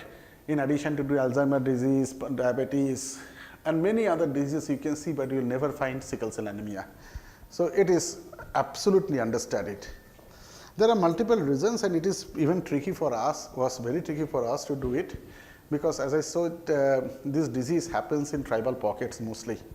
So getting the blood collected there and transporting to CCMB, getting it analyzed is not a very simple logistically. However, we could get, and another big problem is you can get the patient blood. If you want to study the difference between the normal population, you require to get same age, same ethnicity, same kind of, in a hospital setup it is easier to done, not that easy, but comparatively easier to done. In a village health center setup, it is very tricky. So somehow Chandak could arrange some of this. We had some healthy controls, we had some patients, we had hydroxyurea treated samples, untreated samples, and so on and so forth. And we ventured into the mass spectrometry, and that is another challenge of doing mass spectrometry of plasma proteins, because plasma proteins are very differently abundant. So for example, the globulin kind of proteins which are very abundant, so they are at least 10-folds, if not more abundant than the signaling molecules which are present in the blood plasma. So you require a method, a technology, a spectrometry method, which can estimate this as well as this in the same condition, which is basically very difficult. From satellite, if you want to see one part of the globe, you can very easily see this, but you require a very high magnification thing to see the smaller details here. So, basically this is the challenge when you are studying, you require to see these proteins as well as these proteins, these details, both the details required to be seen using the single camera, if you think in that way. So, we tried a different kind of methods and ultimately figure out a method. I am not going to the details of the method, that will be too complicated. So, when we analyzed, we could consistently see around 300 or 400 proteins in the plasma. 300 proteins were common between both the healthy and the sickle cell anemia patients. 116 proteins are only found in case of sickle cell anemia patients. So, depending on all these protein abundances, it was the patients were very different. That was very clearly established by a principal component analysis. So, we went ahead and like to see what are the proteins which are more abundant in sickle cell anemia patients. I am not going to complicate your life too much, because I am going to give a lot of information. Just remember the inflammatory pathway we found to be, and it is not very unexpected, because in sickle cell anemia patients they suffer from inflammations, they suffer from a lot of pain. We have performed a lot of analysis between the hydroxyurea without treated and untreated samples, healthy samples with untreated samples, etc., different kind of analysis, and ultimately came up with again some lists of proteins. I am not going into the details of the biology, but ultimately could figure out differentially expressed proteins in all conditions which can be potential candidate biomarkers. Now, we have done our study with approximately 127 samples. This is not a big number. So, what we are doing, we can target all these proteins in a single high throughput method, in a much less time consuming method. That is a different kind of technology. I will explain it very soon. So, this is called a discovery mode analysis. So, this is normally in mass spectrometry or proteomics methods, long time consuming, analysis takes a lot of time. So, we normally do this kind of analysis in a smaller set of samples. From that we get the candidate proteins, and we set up another kind of mass spectrometry experiments, which we call multiple reaction monitoring or parallel reaction monitoring kind of experiments, by which in a smaller time window we can analyze a lot of samples. So, that effort is now ongoing. So, with only these proteins, we are not going to see all the proteins anymore, we are selected only these proteins to look at. One can do that in the mass spectrometry. Yeah. Because in our discovery mode analysis, all the statistics what I was showing here, so these proteins are coming up and consistently. So, these are the significantly enriched or depleted protein in the patients. Okay. So, this is how we have selected it. Now, we have to validate it in a larger cohort, 100 is not a number. Okay. So, we have to do it. So, we are going for this one shot kind of analysis. In one shot, in 1 week we can do maybe 300 samples at a go in that way. But if you are going for that kind of method, it will be taking a long time. It is basically very difficult, practically not feasible. So, how do we do that kind of method? I will explain you in this particular project, that we are already applying it for metabolites. This is another project where we are involved. I am involved. This is called Phenom India project. So, CSIR has 37 laboratories across India. In Jammu, we have our centers in Srinagar sub-centers, as well as Karaikuri, Trivandrum, Jorhat, Gujarat, everywhere we have a representation. These positions are marked. So, what we are doing, we are collecting blood plasma samples from the employees and their spouses from all these centers, and this is we call it a prospective cohort. Sickle cell anemia cohort is a case control study. We have a case, sickle cell anemia and the controls. Here we are doing all these individuals, and prospective cohort means we are going to continue to do it at time points. We have done already 2 rounds of sample collections in 1.5 years gap. The same individuals we are trying to record how their different kind of blood parameters are changing, health status is changing, microbiome is changing. So, what I do and 2 or 3 of my friends we are doing proteomics, metabolomics of the blood plasma in this particular project. So, the goal is something like this. If we can come up with personalized risk prediction scores for communicable and non-communicable diseases, such studies across India is not available so far. Okay.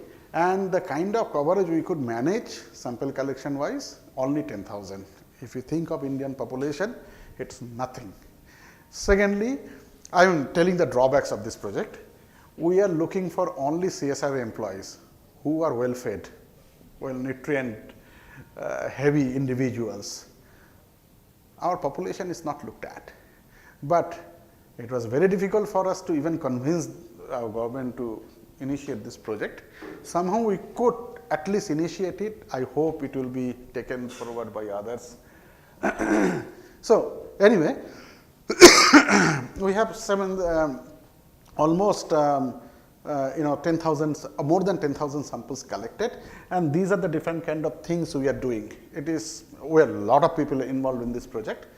So, microbiome has been completed for more than 7,000 samples. We have completed metabolomics for more than 6,000 samples, and sequencing is being done. All the blood biochemistry are being done. It's a huge amount of data we are generating. Now, the point is now we can integrate the data. I know that some AI institute, they are also representing here. So, your contribution will be very important in connecting all this data. So, this particular protein has increased, whether we can correlate with a specific blood biochemistry or not. So, these integrations requires to be done, and unfortunately, we do not have that kind of AI or machine learning people in our team yet. Anyway, so what I do, as I said, metabolite and proteome analysis, and in this particular project, we are going from MRM, the multiple reaction monitoring. We have not initiated any discovery mode. So, the way we do these mass spectrometers are triple quadruple mass spectrometers we call it. So, 3 different kind of mass selectors we have, or mass by charge selectors we have. So, when I am going to target only 1 molecules or 5 molecules, first we do a discovery mode analysis. This has been well standardized, and to know when exactly what is exactly the mass by charge of this molecule, and normally before injecting into the mass spectrometers we run a chromatography, where in the chromatography it elutes. These 2 information majorly use, and we know that, and depending on that, in the first quadruple we select it.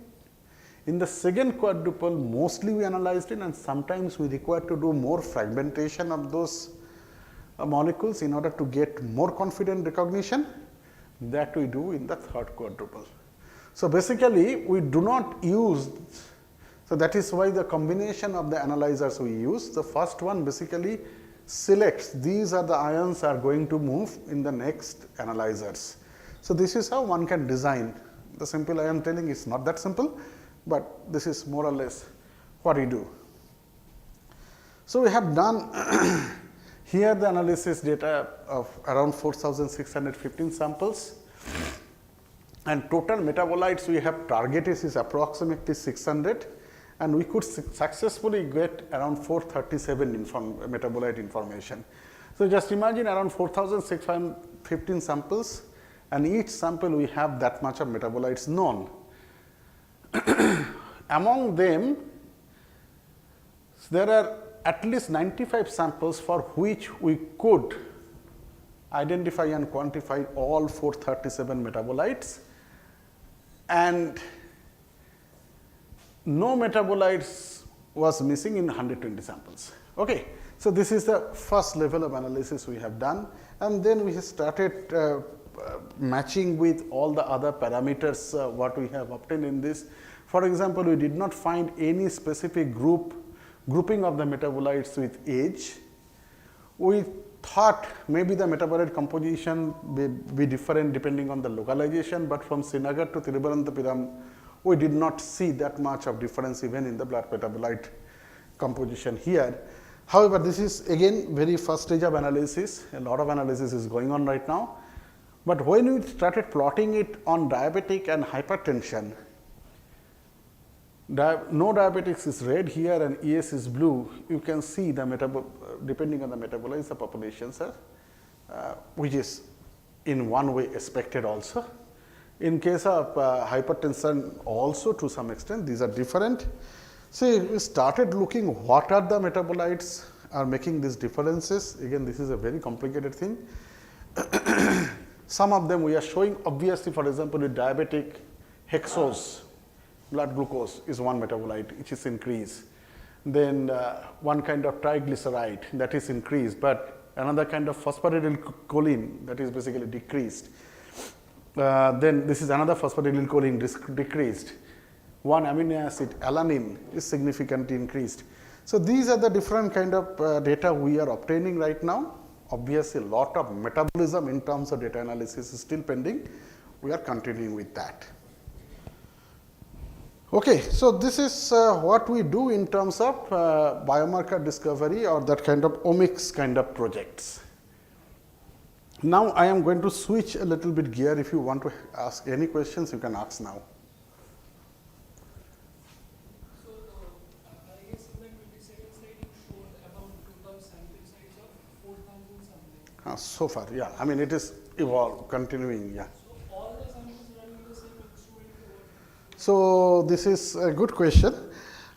We have 3 instruments running in the India. In my lab one, in Delhi one and in Pune one. Same instrument we have procured in the same project. Protocol has been standardized and same identical thing we are doing despite that fact. So, metabolite isolation of blood plasma is tricky. Okay. So, it is being done by you in one lab, another person in another lab. It is going to be different.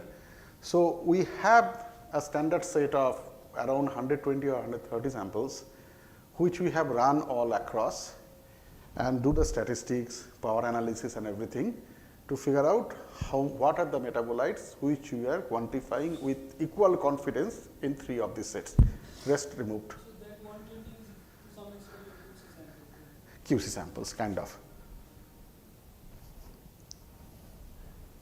So, yeah.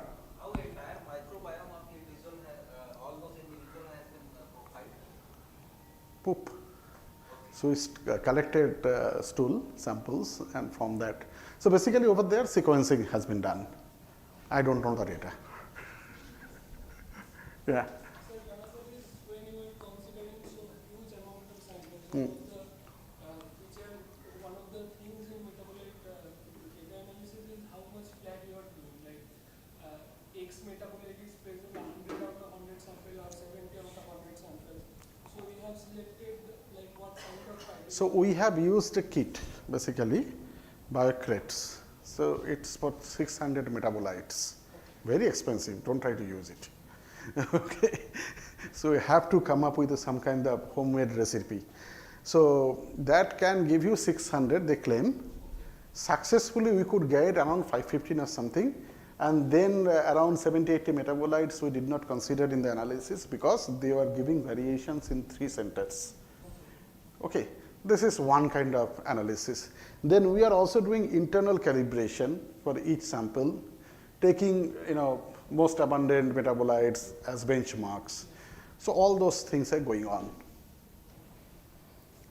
And within the population, you have found any variation in the metabolites. So, you are, if I consider like Calcutta, there could be, if you are taking 100 people, then everyone will have some kind of variation within, even within the plasma. So, like we have considered if that point you might also like when we are doing statistics. So, we are right now open and close at the same time. I mean, we have not reached the final conclusions in terms of metabolite analysis yet.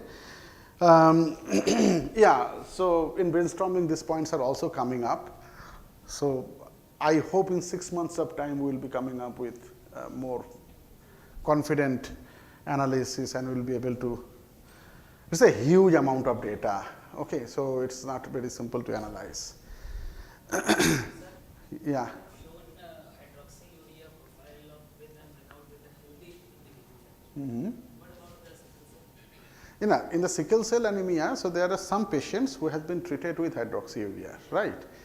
And some patients were not. So we have compared these patients with the healthies and these healthies, and we have come up with a list of some biomarkers which you are testing. Now, what we have not done, honestly, some of the patients responded very well to hydroxyurea and some of them did not. Okay, so that information we do not have. Unfortunately, we missed to collect that information at that point of time. So,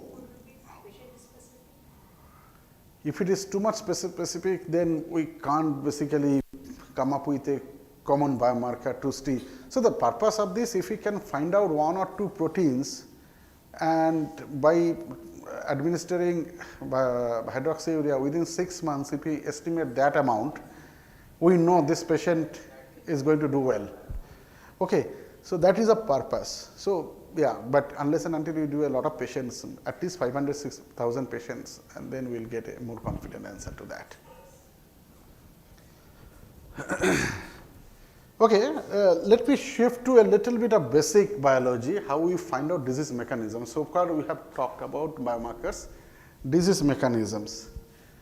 So the mechanisms means, how the disease progresses. And I can give you one example,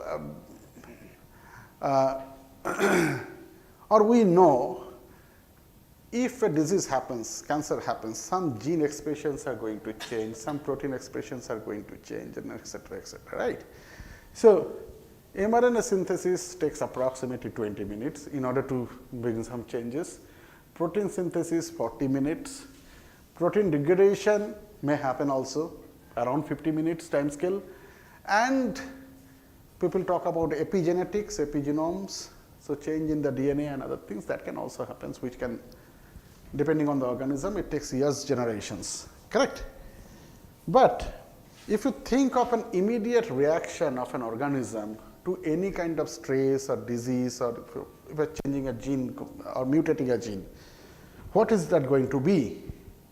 For example, if a fire happens in this particular building, so what is going to be our immediate reaction? To run away, right? But Shandipan is sitting there, Shandipan will tell them, no, don't run haphazardly, only open this particular door, move from here. Shandipan will install some volunteers here and there, they will be showing us the path, where exactly to take our, go away. Shandipan will send some more people, there is a master regulator, to call the administrative office or the fire brigade to bring the water here and douse the fire, right? So it is not a random haphazard movement immediately. So the fire brigade comes possibly here, protein synthesis has happened, then the fire. Phone calls are basically mRNA expression, but before that a lot of things happens inside the cell. What we do basically, we are reorganizing our existing resources to adapt to a changing environment, correct? Mass spectrometry can help us to study this. We know if the change is there in the protein level by synthesis or degradation. Definitely mass spectrometry can do, but mass spectrometry can also help us to study how the proteome is reorganized, and that is what I try to study. Okay. So, as I said, I study a lot of respiratory complex biogenesis and how the respiratory complexes adapt to different kind of situations. And yeah, this is a cartoon, so mitochondria gives me power. So there are 5 respiratory complexes, and all of us have studied this in our secondary schools. Complex 1, 2, 3, 4, 5. Complex 1 is the most complex, and that is why I like this particular complex. And 44 subunit complex, it is present an arm of this complex is present in the lipid environment of the mitochondrial membrane. A lot of the subunits are exposed to mitochondrial matrix. You can imagine this is an aqueous environment, this is a lipid environment. So, the proteins which are interacting with each other in these different membranes, they are also themselves very different in terms of their biochemistry. But they come together very nicely, all 44 subunits come together inside mitochondria so nicely that they can form this particular complex in the right way. One more information to bring this complex, increase the complexity a little bit more. These red color subunits in the membrane arm, these are synthesized inside mitochondria. All the subunits otherwise, they are taken into mitochondria from the cytoplasm. So, they are imported into mitochondria. Again, different kind of subunits coming from different sources, they are combining with each other in the right stoichiometry to make this particular complex, which is a very synchronized process, and that is what we try to study, how this synchronization happens and what happens if we perturb the conditions inside the cell, how the synchronization is affected. So, this is more or less a textbook knowledge. The proteins are present, the complexes are present in the mitochondria in our membrane. However, in last 20 years, the first paper came in 2001 or 2007 in the EMBO journal, told that these complexes do not stay in isolation in mitochondrial membrane, rather they interact with each other and people call them super complexes. The advantage one can gain, basically these are electron transport chain, right? If they are together, there is a kinetic advantage. Am I clear? So, electron can be handed over to the next molecule more conveniently, otherwise it has to flow through, which is also possible, but this provides a kinetic advantage. So, that was the proposal. So, these compositions are known as super complexes. So, basically what people propose, first mitochondrial, the subunits which are from the cytoplasm, they come into mitochondria. These are the free subunits encoded inside mitochondria. They come together and form something called subcomplex. These subcomplexes come to form the hollow complex, and the hollow complexes come, complex 1, 3, 4 comes together to form supercomplex. Okay, some of you know about it already, some of you do not know. But how do we study these organizations? It is not that straightforward. So, what we do, but it is simple. We isolate the mitochondrial proteins in such a way, their interactions, protein-protein interactions are tight enough, but the lipids are removed from the complexes. Then run a native page, and all of you know about, or at least some of you know about Western blotting. So, one can see the presence of a particular subunit in these different bands by doing Western blot. So, these are the subcomplex regions from the molecular mass we can predict. This is a possibly hollow complex region, this is a supercomplex region. But can we get more definitive answers? What is the composition of the subcomplex? What is the composition of the supercomplex and other things? We take help of mass spectrometry. What we do, we cut this. So, these are, let us say, the different subunits color coded here. We cut these gel pieces, and each and every gel piece separately submitted for mass spectrometry analysis to quantify, identify and quantify the abundance of all those 44 subunits, let us say, or complex 1, complex 2, complex 3, all the subunits per se. Okay. And depending on the abundance, this peaks indicates abundance, just think about that. The subunits and the relative stoichiometry, we get to know what is the composition in the particular regions of the bands and how the supercomplex is organized. Okay, so this is called complex sum profiling. Now, blue native page. These are after blue native. 2D is doable, but blue native is much more high throughput, much more sophisticated. 2D is kind of backdated now, honestly. 2D is still very useful. I mean, I don't know how they're very useful, but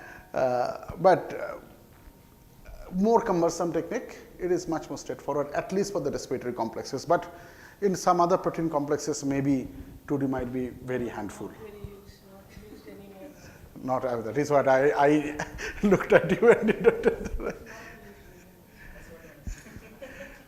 But you have systems which are far superior to Far superior now.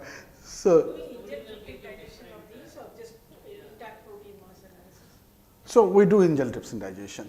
We do ingel trypsin digestion.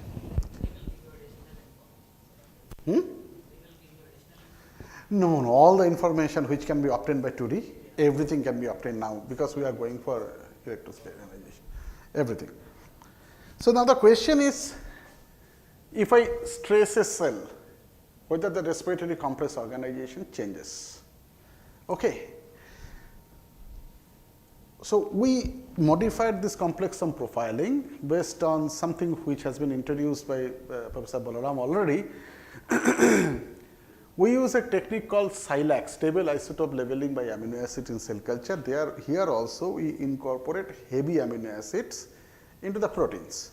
The way we do it, that was for metabolites, here for proteins. So if you are using cell culture plate, it is pretty straightforward. The medium for cell culture what we used, instead of light lysine and arginine, we incorporate heavy isotopes of lysine and arginine, and we use lysine and arginine for a particular purpose because we digest the proteins with trypsin. I am not going into the complication. So the label proteins are going to be little bit higher in mass, and mass spectrometry can identify the mass, quantify the mass. So what we did, we labeled the cells and performed something called, we designed a technique called two-dimensional complexome profiling. So here in 3 different conditions, we have labeled the cells, we mixed the cells, isolated mitochondria, everything we did at the same time. Okay. Cut the gel subjected for mass spectrometry, but we could do 2 different kind of mass spec analysis. So let's say in the control condition, the black proteins, this is the ratio of a particular subunit over here in the gel and here in the gel. When this is the protein, label protein, the ratio of this protein might change depending on the more formation of the supercomplex or the less formation of the supercomplex. So we can calculate the ratio of a protein from here to here by running the same gel. At the same time, one can calculate the relative abundance of the same protein from in the 3 different conditions here itself. Am I clear? So basically the overall reorganization of the respiratory complex can be in different conditions, can be studied here. And we did this analysis. Basically this is how the complex 1, complex 2, super complex, hollow complex and other things are being seen here. This is a super complex regions, and this is what the abundance and the stoichiometry, relative stoichiometry of complex 1, complex 3 and complex 4. This is something called a hollow complex of these, and these are the subcomplexes and etc., etc. So we figured out that, and so here this is the control cell. These are the different kind of stress cells, and you can see this is the control. In the control cells, this is the level of the supercomplex. When we stress the cells, the supercomplex organization has been increased. On the other hand, the subcomplexes are more in the control cells, subcomplexes are less. So there is a switch of the equilibrium. Okay. So this was very nicely collaborated with all the respiratory complex, complex 1, complex 2 and complex 3. And so what we proposed, we call it ISRC, improved supercomplex organization. So actually during a stress condition, the supercomplex organization gets increased in the cell, is increased in the cell. So, so this is what we have proposed. So this is something can be studied, and we are studying it, how the supercomplex organizations are changing in different conditions, what are the interactions are more favored, etc., whether the import of the proteins in the complexes are more, and so on and so forth. How much time I have? 1 minute. Okay, so let me finish with this. So, just one point, I mean, we are also calculating import of the proteins using more or less in the similar technology into mitochondria using, we call it pulse Silac. So, the take home is basically this is nothing we are doing, nothing very new. We are using the very old biochemistry techniques which are being used in classical biochemistry, you will find in the textbooks. So, we are making a handshake, I mean combination of between both this, I mean, with the high resolution techniques, what we can also do here. So, this is my group, my collaborators, and they are the people in the mass spectrometry facility who keeps the instruments running. Yeah, thank you very much. If you have any questions.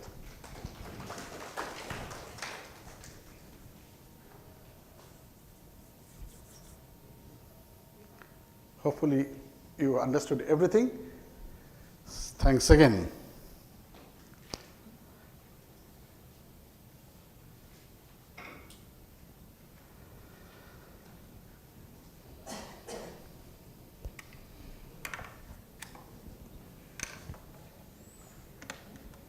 Thank you, Dr. Swasti, for your talk. Now I invite once again Dr. Nikunj to join us in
So we now move on to the final scientific talk of the day on nanomaterials for biomedical applications by our esteemed speaker Dr. Chittaranjan Patra, an eminent scientist whose work has made significant contributions to nanobiotechnology and translational nanomedicine.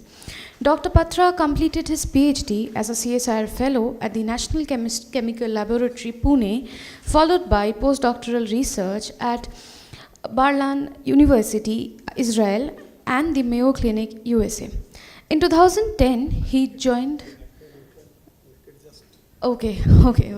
So his research group is pursuing various translational nanomedicine research projects aimed at developing advanced nanomaterials and nanoparticle-based drug delivery system for the treatment of cancer, cardiovascular and ischemic diseases, wound and bacterial infections. So with that, I open the forum for him to take over.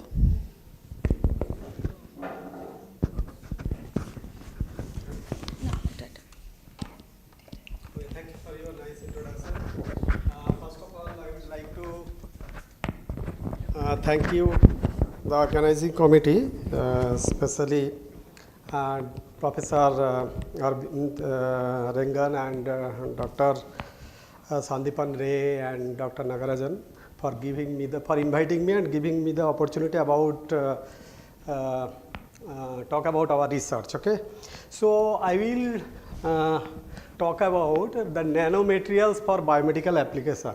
Okay, so before I start, I would like to acknowledge my students. Actually, because of their hard work only, I came here. And I would like to thank our director, present director, and all our previous director for giving me all the time for support. Okay. So today I will talk about this. I have planned like this way, that brief background of the nanotechnology, cancer drug delivery for the nanoparticles, passive targeting, active targeting, and angiogenesis and nanotechnology, and some other application if time permits, and also toxicity study of nanomaterials. Okay, I will try to cover this if time permits. Okay, and whenever time is coming, just tell me in 5 minutes before I will stop. Okay, and in between you can stop me or interrupt me if you have any question.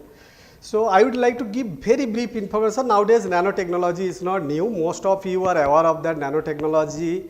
Okay, so nano means very small. It is dimension of the particle is 10 to the power minus 9 meter.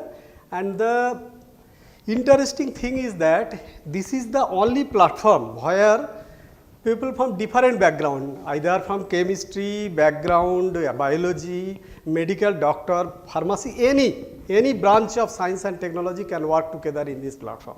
So that is the beauty of this work. Okay. So nanoparticles, when particle is formed from the different source. Okay, if it is coming from organic source, then it is organic nanoparticle. If it is from an inorganic particle, inorganic source, it is inorganic nanoparticles. And you can see that here the dimension of the different molecules, okay, like water molecule, if I say in terms of nano, it is 0.1 nanometer, something like that. Okay. And the nanoparticle may be different type of based on their source, like if it is lipid based, like liposome, then polymer nanoparticle. If it is gold, it is from the gold, it is gold nanoparticle. Okay. So what is the importance of the nanotechnology? So the main importance is that when any particle is actually converted into the nano range, its all properties, fundamental properties, means chemical, biological, electronic, all properties will change drastically. Okay. So it may be physical, chemical, biological. Okay. So simple example, you can see that you are using ornaments. Okay, that is color is yellow for gold. But when you make the gold nanoparticle, it can be blue, it can be red, it can be pink, depending on the size in the nano range. Okay, and their charge. You can see here, this all are colloidal silver nanoparticle. So, but color is different, you can see, because of this different type of size. Okay. And what is the nanoparticle? It is actually cluster of atoms. Okay. And some other example you can see, I am just giving one or two example here. There are thousands of applications and examples are there. This is depression of melting point of the gold. So gold, actually bulk gold melts at 1068 degrees centigrade. But when you make 5 nanometer gold nanoparticle, it melts at 830 degree. And if you go further down, like 1 nanometer, it is 200 degrees centigrade. So almost 850 degrees centigrade difference. So you can see the difference of the physical properties. Okay, and it is very popular. There are several people. There are, you can see in the TV different type of advertisement that using the nano term. See here, it is not the Tata Nano. It is not in the nano range, but we say that it is Tata Nano. So now there are several applications of the nanoparticles in different field of science and technology. If you go from electronics, optics, textile industry, space industry, even food, okay, everywhere it is useful, agriculture and other field. And most importantly, since I am talking, I will talk about the biology. So even in the medical biology, okay. So now if you just see the slide, so if you compare the dimension of different our biological building block units, okay, like cell membrane, if you consider the dimension, it is 6 to 10 nanometer. Protein, if you consider dimension, it is 5 to 50 nanometer, like visible light, it is 352, this hemoglobin, it is 5 nanometer. So what information you are getting, that the dimension of these biological units actually is comparison with our man-made nanoparticle. So that's why when we use the nanoparticle, when we make the nanoparticle, so and incubate in the with cell. So it can easily interact with the cell membrane, then it can go inside the cytoplasm, then it can interact with the protein, DNA, RNA, and could be useful for the therapeutic and diagnostic. So there is a lot of changes will be there. Okay. So that's why the nanoparticle is also very important in the for the study in the biomedical science. So this is a just rough idea about that, okay, like basic research to that application development of the nanoparticle preclinical study, then phase 1, phase 2, phase 3, and ultimately you come for the commercialization if regulatory bodies permits. Okay. There are several nanoparticles are there, and you have heard about the doxil. Okay. That is a one lipid based liposomal based nanoparticle that is already in the market. Okay. There are several other examples also there that are some of them are in the clinical trial and some of them are FDA approved. And there are nowadays actually various metal based nanoparticles also are extensively studied for the therapeutic and diagnostic purpose. So if you see like gold based some nanoparticle like Orocell, these are the company name and their clinical status, you can see even it is taking time for getting approval by FDA. So there are several other, if you see that Silverguard, that is also FDA approved. There are PEG coated silica nanoparticle used for the cancer. Several nanoparticles are there. Even this is Actisor silver, that is a activated carbon impregnated with metallic silver, that is used for the wound healing, bacterial infection, and it is commercialized, it is marketed by Johnson & Johnson. There are several, I have just given some of the example because I would like to give you brief information about that nanotechnology, how it is useful for the biomedical application. So several things are there that varies in the diagnostic test. It is already approved for therapeutic purpose. Actually, it goes several safety and other things, so it takes time. So hopefully, it will come in the market after some time. Okay. So what we do at CSR IICT, I am from the one of the CSR laboratory, Indian Institute of Chemical Technology, where different departments are there. One of the department is Department of Applied Biology. I am working there, and we have a lot of scientists from the biology background with different different expertise. I am from the chemistry background, but I am working in the interdisciplinary field, and we are developing different type of nanomaterials, that is metallic nanoparticles, polymeric nanoparticle, liposome also we are collaborating with other group, and we use for the different type of cancer drug delivery, cardiovascular related disease, and angiogenesis research and cardiovascular disease, and then we do wound healing, and even recently we have started for the hair growth, okay, using the concept of angiogenesis. So some of the things like for cancer therapeutic, we can, why it is very much useful for cancer drug delivery, okay. So you know that different type of chemotherapeutic drugs we use, okay, for cancer therapy, okay. So most of the drugs like doxorubicin, whatever you talk about, doxorubicin, cisplatin, gemcitabine, all these things actually, they are highly toxic, and most of them are non-specific, because whenever we are taking the any that is drug molecule is organic molecule highly toxic when you take either through different route like oral administration or intravenous, intraperitoneal, okay. So that is goes to the blood circulation, and it is, if it is highly toxic, then it is not targeting only the cancer, it is targeting all over the body. That's why you have a lot of side effects. Especially you have observed that hair fall actually, that is one of the side effect, and it can damage the liver, kidney, other vital organs, okay. So and also that after taking this drug also, it is easily cleared through the body through urination, okay. So that is also, that means if that much it is not effective, and it is non-specific, as I mentioned, that it is also targeting the normal cells, okay. So in that case, nanoparticle is very much useful, because nanoparticle, it is a particle, and that I told you that it is a cluster of atoms, and if you bind with the drug molecule, so it can stay for long time and it will be more effective for the treatment of the cancer.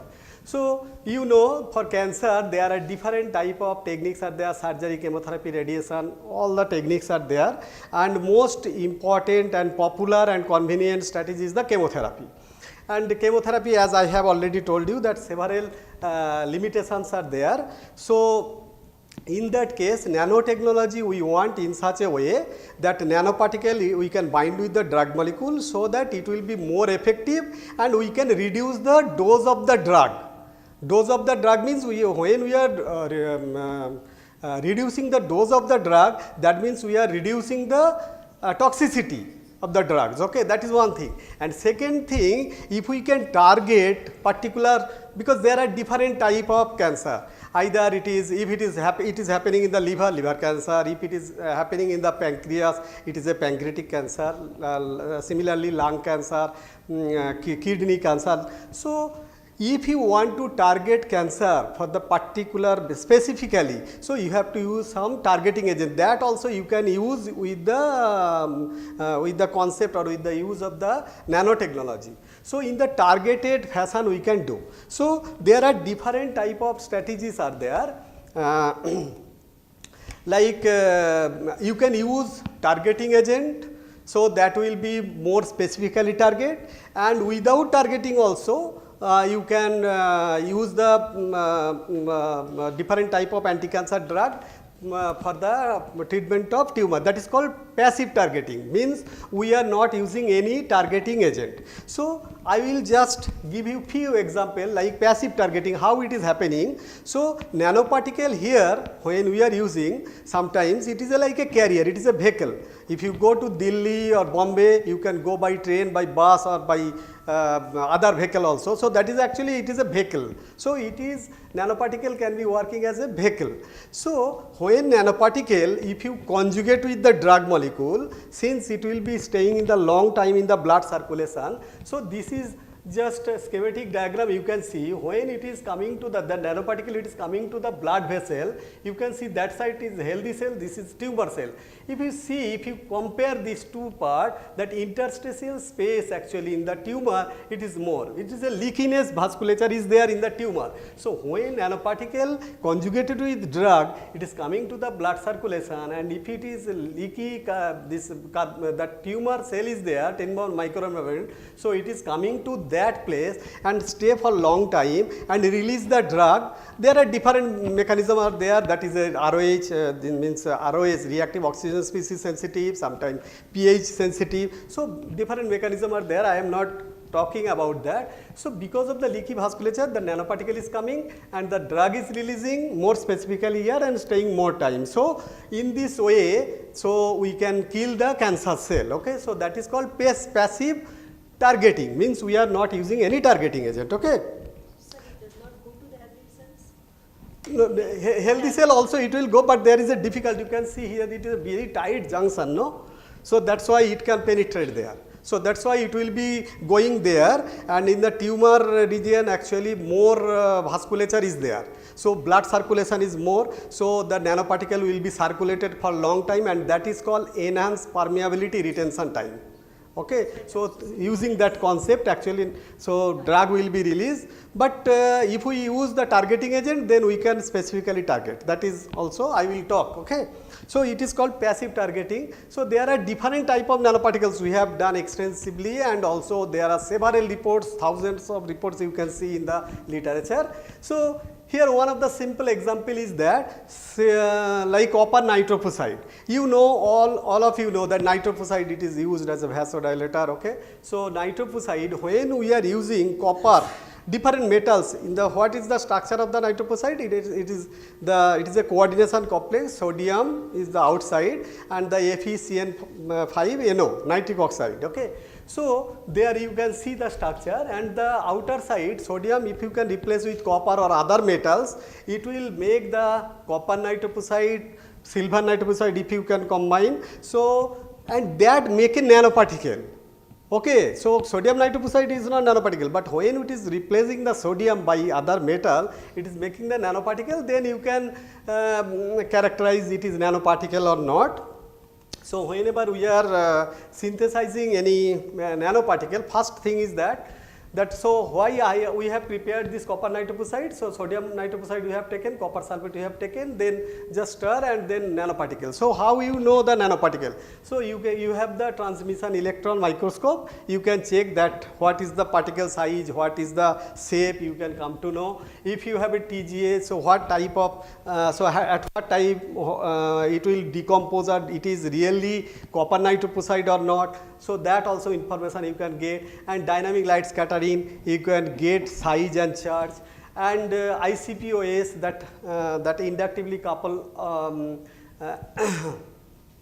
electron mass spectrometry, that ICP-MS or ICP-OS you can use. Here you can check the concentration of copper iron and the surface, what type of material is there in the nanoparticle. By XPS you can come to know, and other microscope like FESCM, SEM and XRD you can come to know the crystallinity or not, and drug loading and other things also. There are several analytical tools are there. You have to do all this chemistry related thing, and after that when your drug loading everything is also completed, then you can go for the therapeutic purpose. So if you go for therapeutic purpose either for cancer or some other disease, so first and most important thing, first we do the cell viability assay, that how much cells are viable, this material is toxic to the cells or not. Okay. So this copper nitroprusside, suppose we have taken 2 normal cell, you can check that different concentration. Okay. So in these 2 cell line, normal cell line, the cytotoxicity it is slightly there at the high concentration.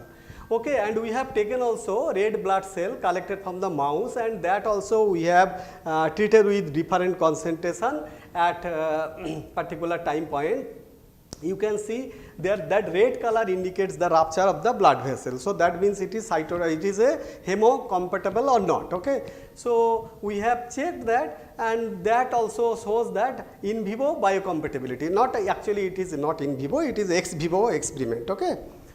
So after that, when we go for different type of cancer cell, you can see there are different type of cancer cell. That 4T1, it is a mouse specific breast cancer cell, it is human specific breast cancer cell MD231, then pancreatic cancer cell line, this is melanoma cancer cell line B16. So different type of cancer cell line we have chosen and done the same viability assay. Last slide I have shown you that it is a in the normal cell. Here we are taken several cancer cell, but for we are showing here, you can see that if you go before that at 5 microgram per ml, it was not cytotoxic, that it was almost 100. But here in this slide, if you go here, that you can see after it is 5 also, it is almost 50% killing of the cell. So it is more specifically killing the cancer cell. So what is the mechanism and other thing? So there is a lot of studies are there. So one of the thing is that the reactive oxygen species. So it is generating huge amount of the reactive oxygen species. It is hydrogen peroxide, it may be superoxide anion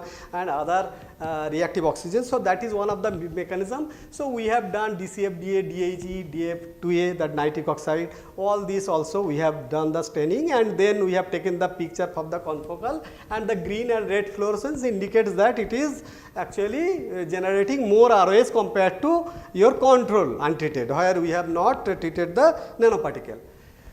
Then like JC1, if it is cancer cell, then how it is killing, and it is, I am telling that it is a ROS generation is there. Okay. So if it ROS is generating or it is targeting mitochondria or something, because mitochondria is the powerhouse. Okay. So for that we have done the JC1 staining. We have taken that B16 melanoma cell line here, and if you see that it is a control group, and second row is the nanoparticle treated, and this is actually positive control group, and you see that red coloration here it is intact, but when we are going here green fluorescence is more. So that indicates the rupture of the mitochondrial potential, membrane potential. So that means that it is disrupting, and so cancer cell will be anyway it will be dying. Okay. So similarly we have done some localization study also. You can check where it is going nanoparticle. Okay. It is going to mitochondrial, lysosome or any other compartment.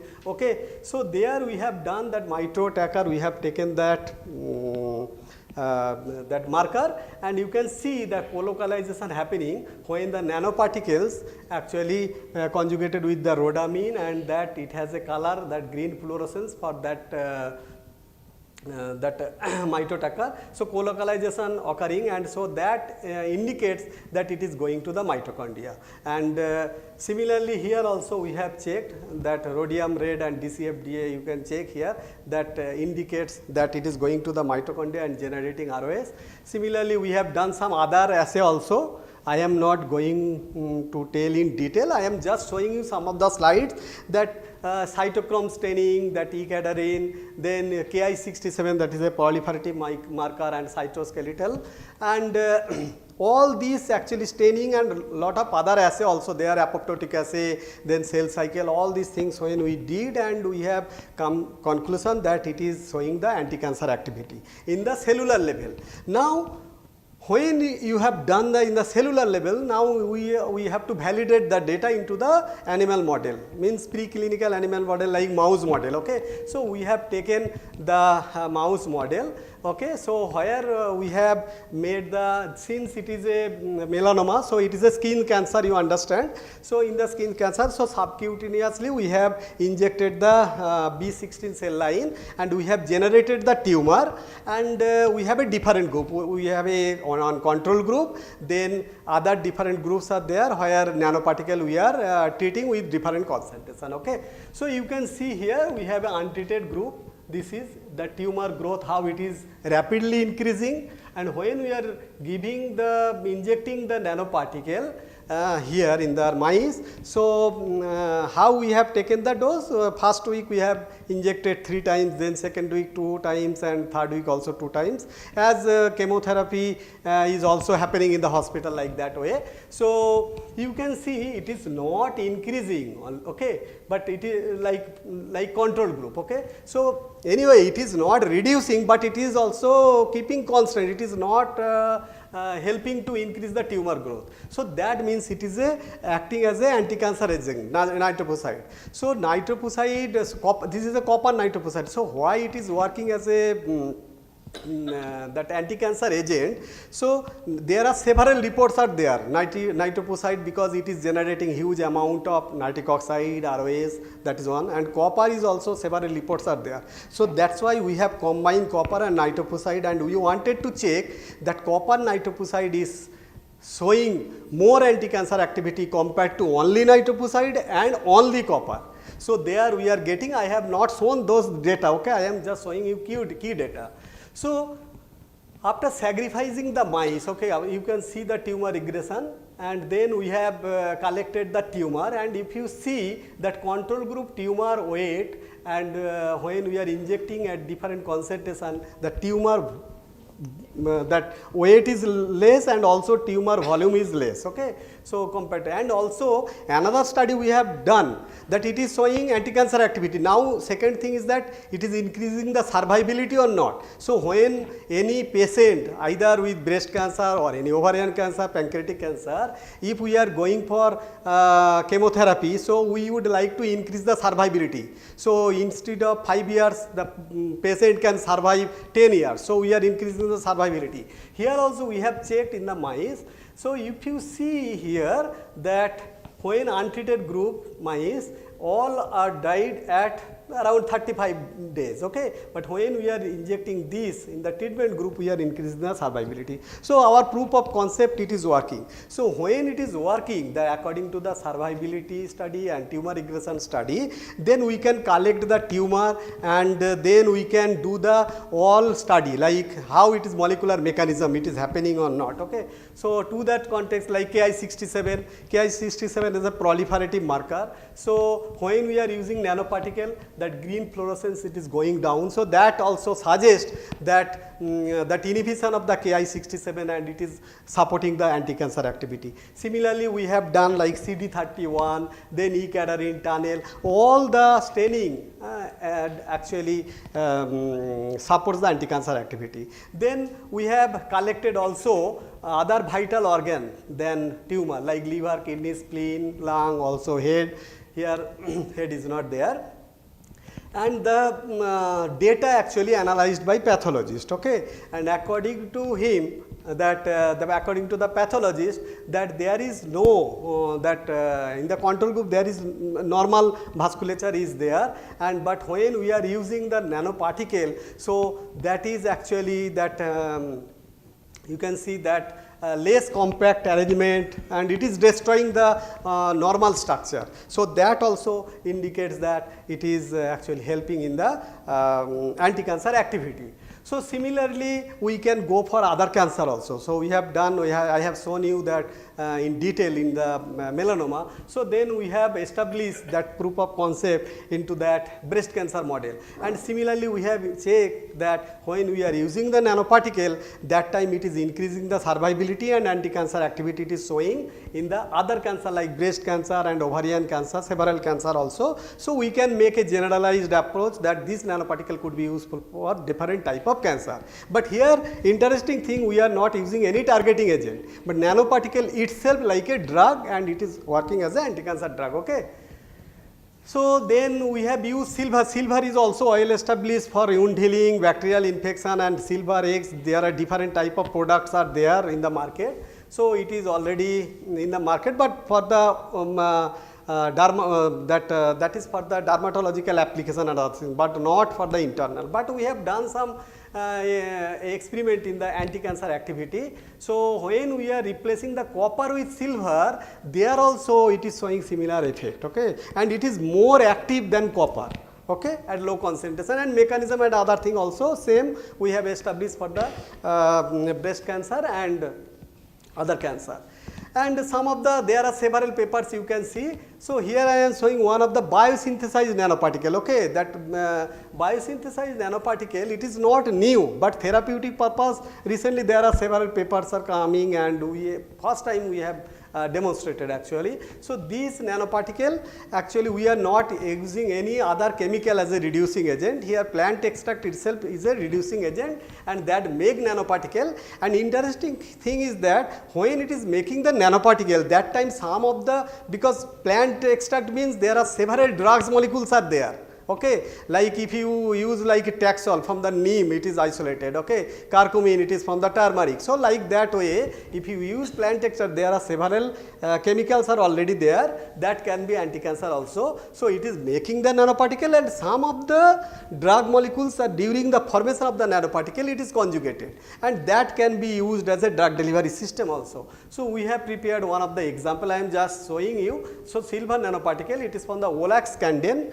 okay, and that is showing the anti-cancer activity, antibacterial activity, biocompatibility, all the properties actually it is showing. So I am just showing the scheme actually. So there are several other nanoparticles also, biosynthesized nanoparticle, and it could be useful for the anti-cancer agent. This is also we have done up to the animal model. It is another biosynthesized nanoparticle. So several nanoparticles are there. Now I am going for the targeting agent, if I want to use targeting agent. So why targeting agent? Like if I use the targeting agent, suppose tumor is here. So that nanoparticle along with the drug molecule will be coming here, and it will specifically destroy the tumor and without affecting the other part of the body or other organ, okay. So using that concept, so our aim is that to deliver the drug in a targeted fashion, so that it will reduce the toxicity and will increase the therapeutic efficacy. So what we have done, I am showing one of the only one that case study.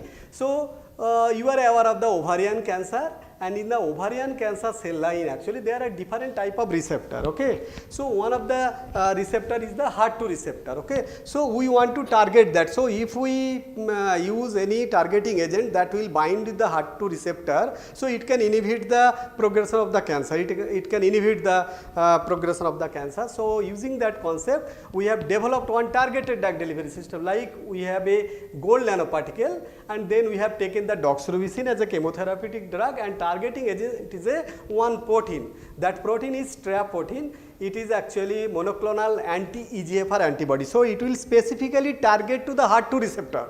Similarly, there is EGFR also. So, you can target EGFR also. EGFR receptor is also there. You can target the EGFR also. And for ovarian cancer, there are folate receptor is also there. So, if you take folic acid and bind with the nanoparticle, so that nanoparticle conjugated system can bind with the folate receptor specifically. So, it will be working as a targeting agent. So, hope you understand that. Okay. So, here it is a trap protein we have taken. So, this is a targeted drug delivery system where targeting agent is the trap protein, doxorubicin is an anti-cancer drug, gold nanoparticle is a vehicle control, okay. And one siRNA is also there, that is ERBB2 specific gene that is overexpressed in the ovarian cancer. So, using this concept, we have developed the targeted drug delivery system. First, we have taken the gold nanoparticle, then we have added the protein targeting agent, then doxorubicin, and then siRNA, and we have done the different type of characterization techniques and how much drug is loading siRNA, all these things when it is established, then we go for the therapeutic purpose. And some of the characterization thing is, you can see, like since it is gold nanoparticle, so what is the size, is there any change of the size, any surface charge is changing or not, those things we have done. Like in the different conjugation, like it is only gold nanoparticle, it is gold nanoparticle plus 14, gold nanoparticle plus 14 plus drug, and then gold nanoparticle targeting agent, doxorubicin drug, and siRNA. So, you can see there is no morphological changes. So, it is not aggregating, okay. So, then other thing like X-ray and the release kinetics also you can check in the different concentration and different buffer system. FVS also you can take, and also the mouse serum you can check the kinetic study. Ultimately, it will be injected into the body and will go to the blood plasma, okay. So, that is why we have done those type of thing. So, first I have told you that it is a HER2 receptor we are going to target in the ovarian cancer. So, first you can do one simple Western blot analysis where you can take the lysate of the different cell line like B16 melanoma, pancreatic, that lung cancer, then breast cancer, another is this is the ovarian cancer, and you can check that HER2 receptor is more overexpressed here. So, our hypothesis is that if it is HER2 receptor is more in the ovarian cancer, and we are making the gold nanoparticle based drug delivery system, and that will target the HER2 receptor. So, I have shown here two cell line. So, SKV3 and MD231. MD231 you can see almost nil here, okay, HER2 receptor. So, what will happen if it is binding? So, that siRNA, it is showing the green fluorescent and doxorubicin is the red color. So, when we are treating the cell line SKV3 ovarian cancer cell line, then you can see the green fluorescence and red fluorescence of the doxorubicin, that indicates it is going inside the cell. It was done by the confocal. But when we are incubating the MD231 cell line, there is no red color and green color, that indicates that it is not coming to the MD231 cell line. Even we have checked for other cell line also, there is also blank color, means there is no fluorescence color. So, that indicates, actually only this experiment, it indicates that it is specifically binding with the HER2 receptor and internalized, and that happens in the ovarian cancer. So, we can use as a targeting agent. Another thing you can ask, okay, doxorubicin it can go or not, but when we are using only doxorubicin for SKV3 and MD231, here you can see in both cases red color is there, because doxorubicin is non-specific, it can go everywhere. So, that is why it is coming to the SKV3 and MD231, but when we are using the targeting agent, that time it is only coming to the SKV3 cell lines, ovarian cancer cell line.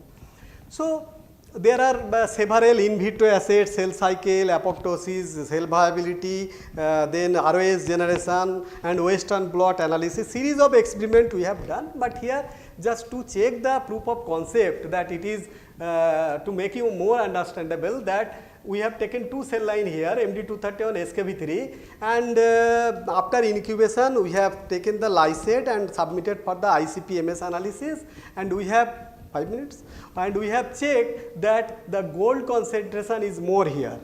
And similarly, ERBB2 gene also you can see where there are different type of treatment groups are there. When targeted drug delivery is there, so it is reducing the ERBB2 gene. That means it is validating our hypothesis in the cell lines. Okay. So we have different type of treatment groups in the animal model to validate that. We have checked that. Interestingly, you can see that when we are using the targeted drug delivery system, there is no increasing the tumor growth, but in case of other group, it is increasing. Similarly, survivability effect I have already explained in the earlier study.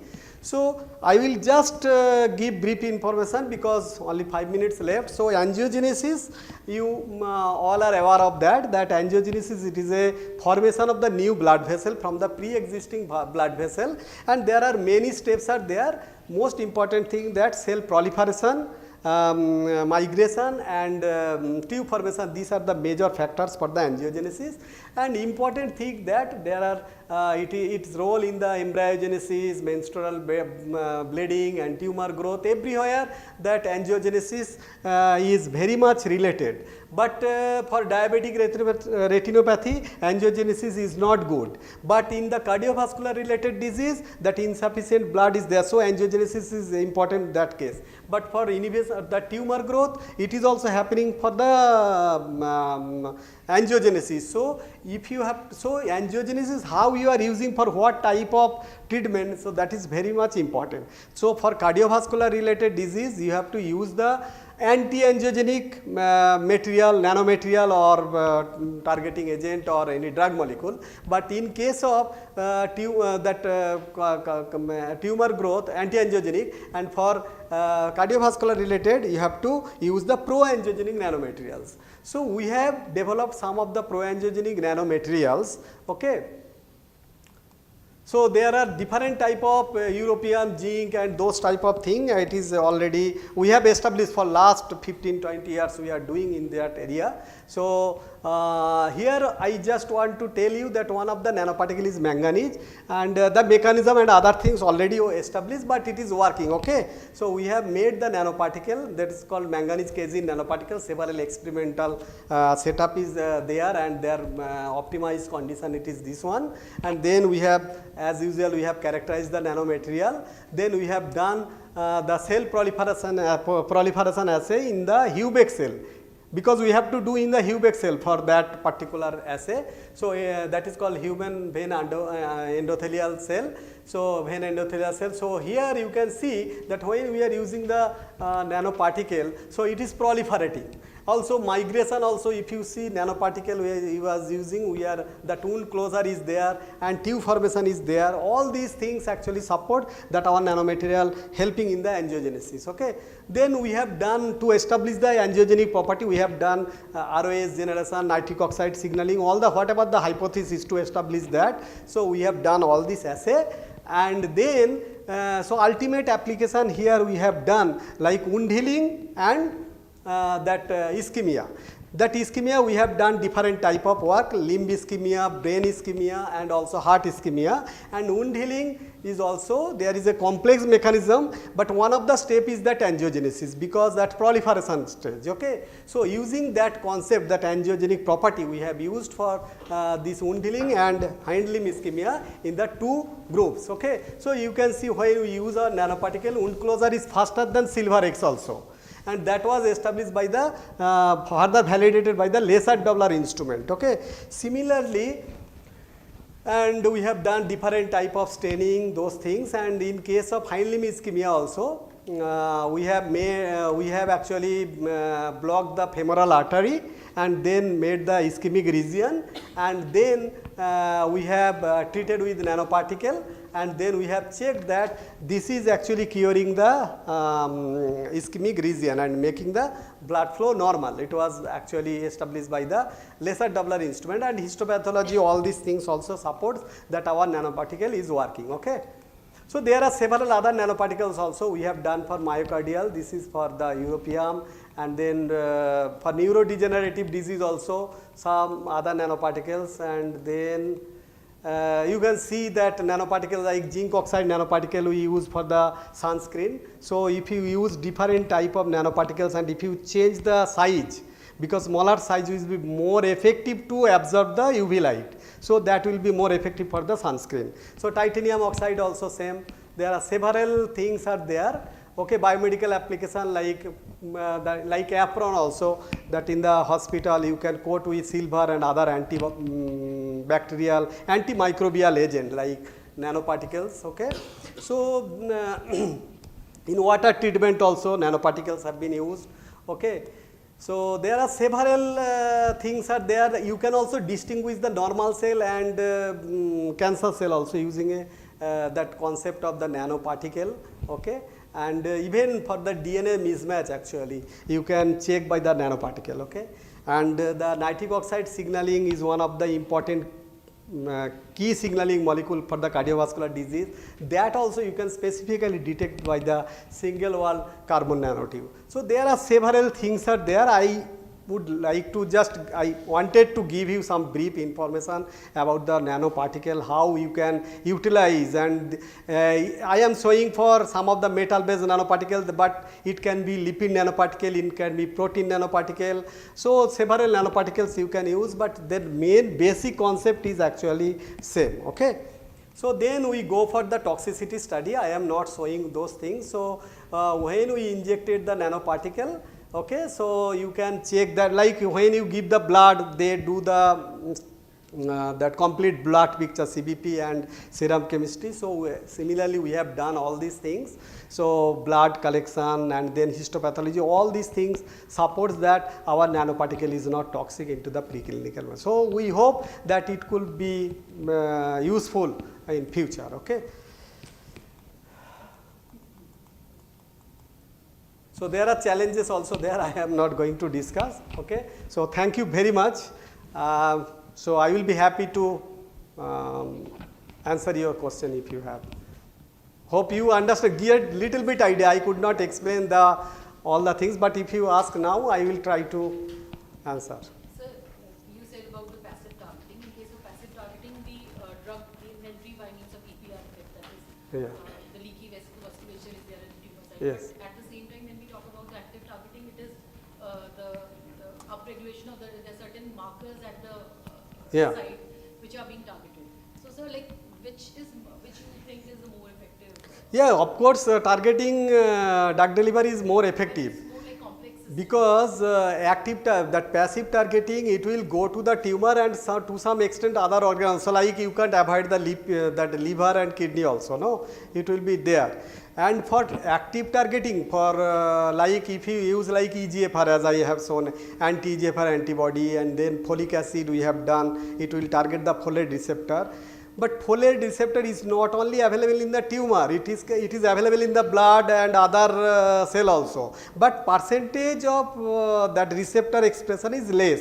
Like in pancreatic cancer, if you consider about that percentage of the EGFR expression, it may be 60 to 70%, but in the blood cell maybe 10%. So it will go there, but targeting capability is less here compared to the tumor. So it will be more effective there, but in case of non-targeting, that time what is happening, it is going everywhere. But tumor region, since blood circulation is there, so percentage of the circulation of the drug with the nanoparticle, it will be more because of the EPR effect. But you can't exclude that other part also, it will go there wherever blood circulation is there, no? So of course targeted drug delivery is always important, and it is, I am showing one receptor mediated targeted drug delivery. You can change the design in such a way, drug delivery system, that will be pH responsive, like tumor microenvironment is pH acidic nature, no? So if you can design in such a way that when it will come to the tumor region microenvironment, in the acidic region it will release the drug, but in the alkaline condition it will not. So in that case also, like there are several things are there. So, and the receptor also another thing, you are blocking only one receptor, there are thousands of receptors are there. So you are telling that okay, that road is closed from Hyderabad to Delhi, so you can bypass other roads. So similarly here also it is happening, no? So anyway, you can't stop the cancer growth actually. So they Targeting like one receptor, we must think of Yeah. targeting multiple receptors. multiple receptor also. That's why that is a combinational therapy. So that type of work, that time you can use that also we have done that type of work also. So you can target multiple thing, and every drug mechanism of action is different, no, from other drug. So you can use two types of also drug. And very recently there is a antibody conjugate drug. Like antibody it is targeting, and at the same time drug is also there. So antibody is targeting, you do not need to use the nanoparticle and other things. But chemotherapy drugs, as the combination therapy, multiple chemotherapy drugs are also given for the treatment of the same cancer. So in that, during that time, the mode of action will be the same, or So that what type of, because chemotherapy mainly you can take like oral administration and also interpreted. given with a combination. So for example, in metastatic colorectal cancer, sometimes oxaliplatin, fibroid, pilucarine, these are given in the same. Yeah, same mode, yeah, simultaneously, but thing is that like you are giving only one drug, like 50 milligram per body kg, you are taking 50 milligram tablet, okay, but when you have a combination, that time that 50 milligram you are, that dose also reduced, maybe 25, another 25, like that. You reduce the dose of each drug actually. That time you should not use both or more, no. Like antacid also, like whenever we are taking, no, there are some anti-vomiting like that also, that type of thing also, but that dose of each is less. Like for cancer, it is actually combination drug, whenever you are using, that dose will be reduced.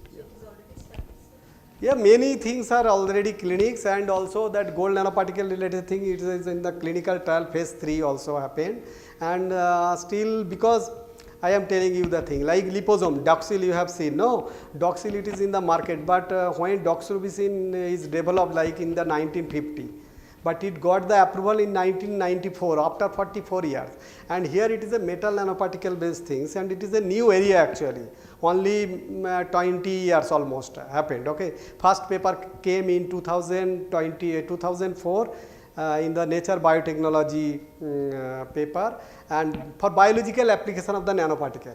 So it is only 20 years old, okay. So and there are lot of regulatory issues are there when you are using for therapeutic purpose.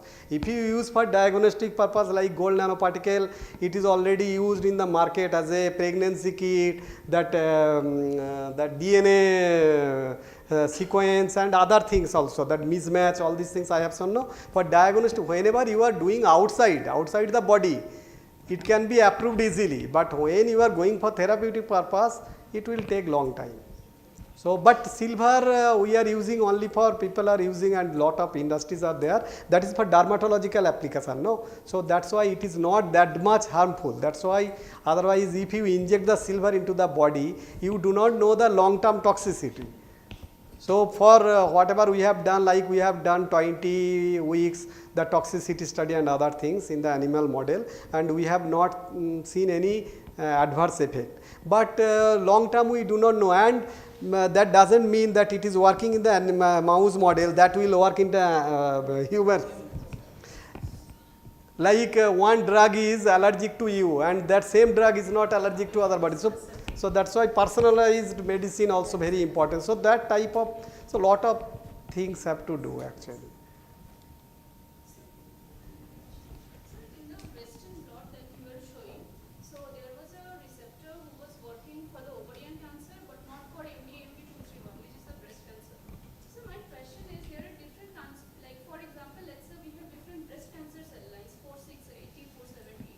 Now if a receptor is targeting one breast cancer cell line, can we say that it will work for all the others, or other breast cancer cell lines? Yeah, if that receptor is there here actually in the Western blot, what we have, it does not mean that it is EGFR is that HER2 receptor is not there. It is there maybe in that when we did the Western blot compared to in that exposure actually, it is showing in the SKB3 cell line, it is more. But here they are to some extent even normal cell also. It is there, no? So it can target, that's why I am telling that it can target the normal cell also, but that interacting is less. Like for pancreatic cancer, as I was telling, that EGFR expression is 60 to 80%. So if you like say in a simple mathematical way, like it will target 60% there, normally it will target like 5% there. So it is less, you are decreasing, no? But when you are not using any targeting agent, that time you have no control, it can target everywhere, it is non-specific. So that is the concept actually.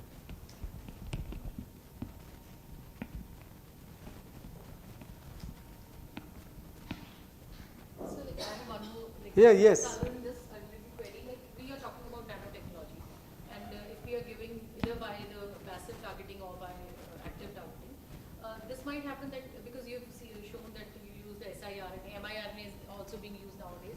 Like if we use such drugs, they might gain access into our otherwise inaccessible sites like nuclear sites. So is it possible that it's going to create the mutation or something like that? Yeah, definitely it can do that, and there is a lot of papers also there like siRNA delivery. Like gold nano siRNA is a negatively charged, okay, so you can prepare the gold nanoparticle positively charged, so it will may combine conjugation. There are several papers are there gold based, and I am not expert for that particular part. There is a lot of expression, you can see those things actually by the molecular marker, everything you can check.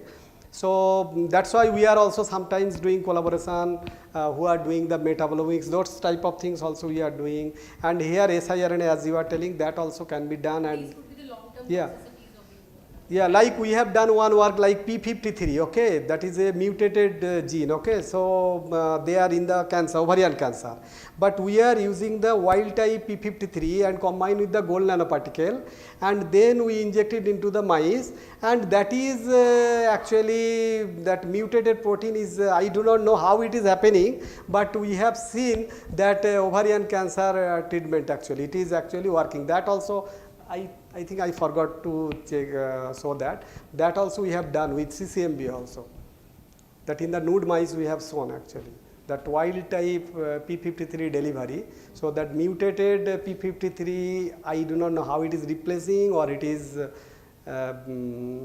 curing, or I do not know, but it is happening. challenge. This is the Yeah. challenge. So any more question? But I just wanted to give some idea actually, because it is a new thing, and so.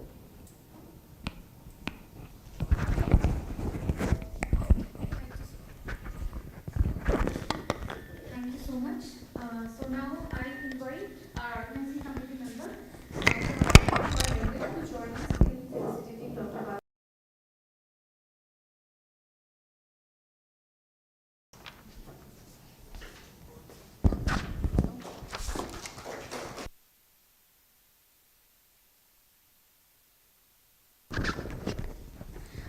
I thank all of you for participating and in today's session. So there are 3 quick announcements. One is we'll be taking a group picture with all our speakers, participants and all members just right outside the seminar room. Lunch will be served in the 4th floor of the guest house right after the picture session. And tomorrow we will start our session from 9 a.m. instead of 9:30 in the same venue. So I repeat, tomorrow's session will start at 9 a.m. Thank you.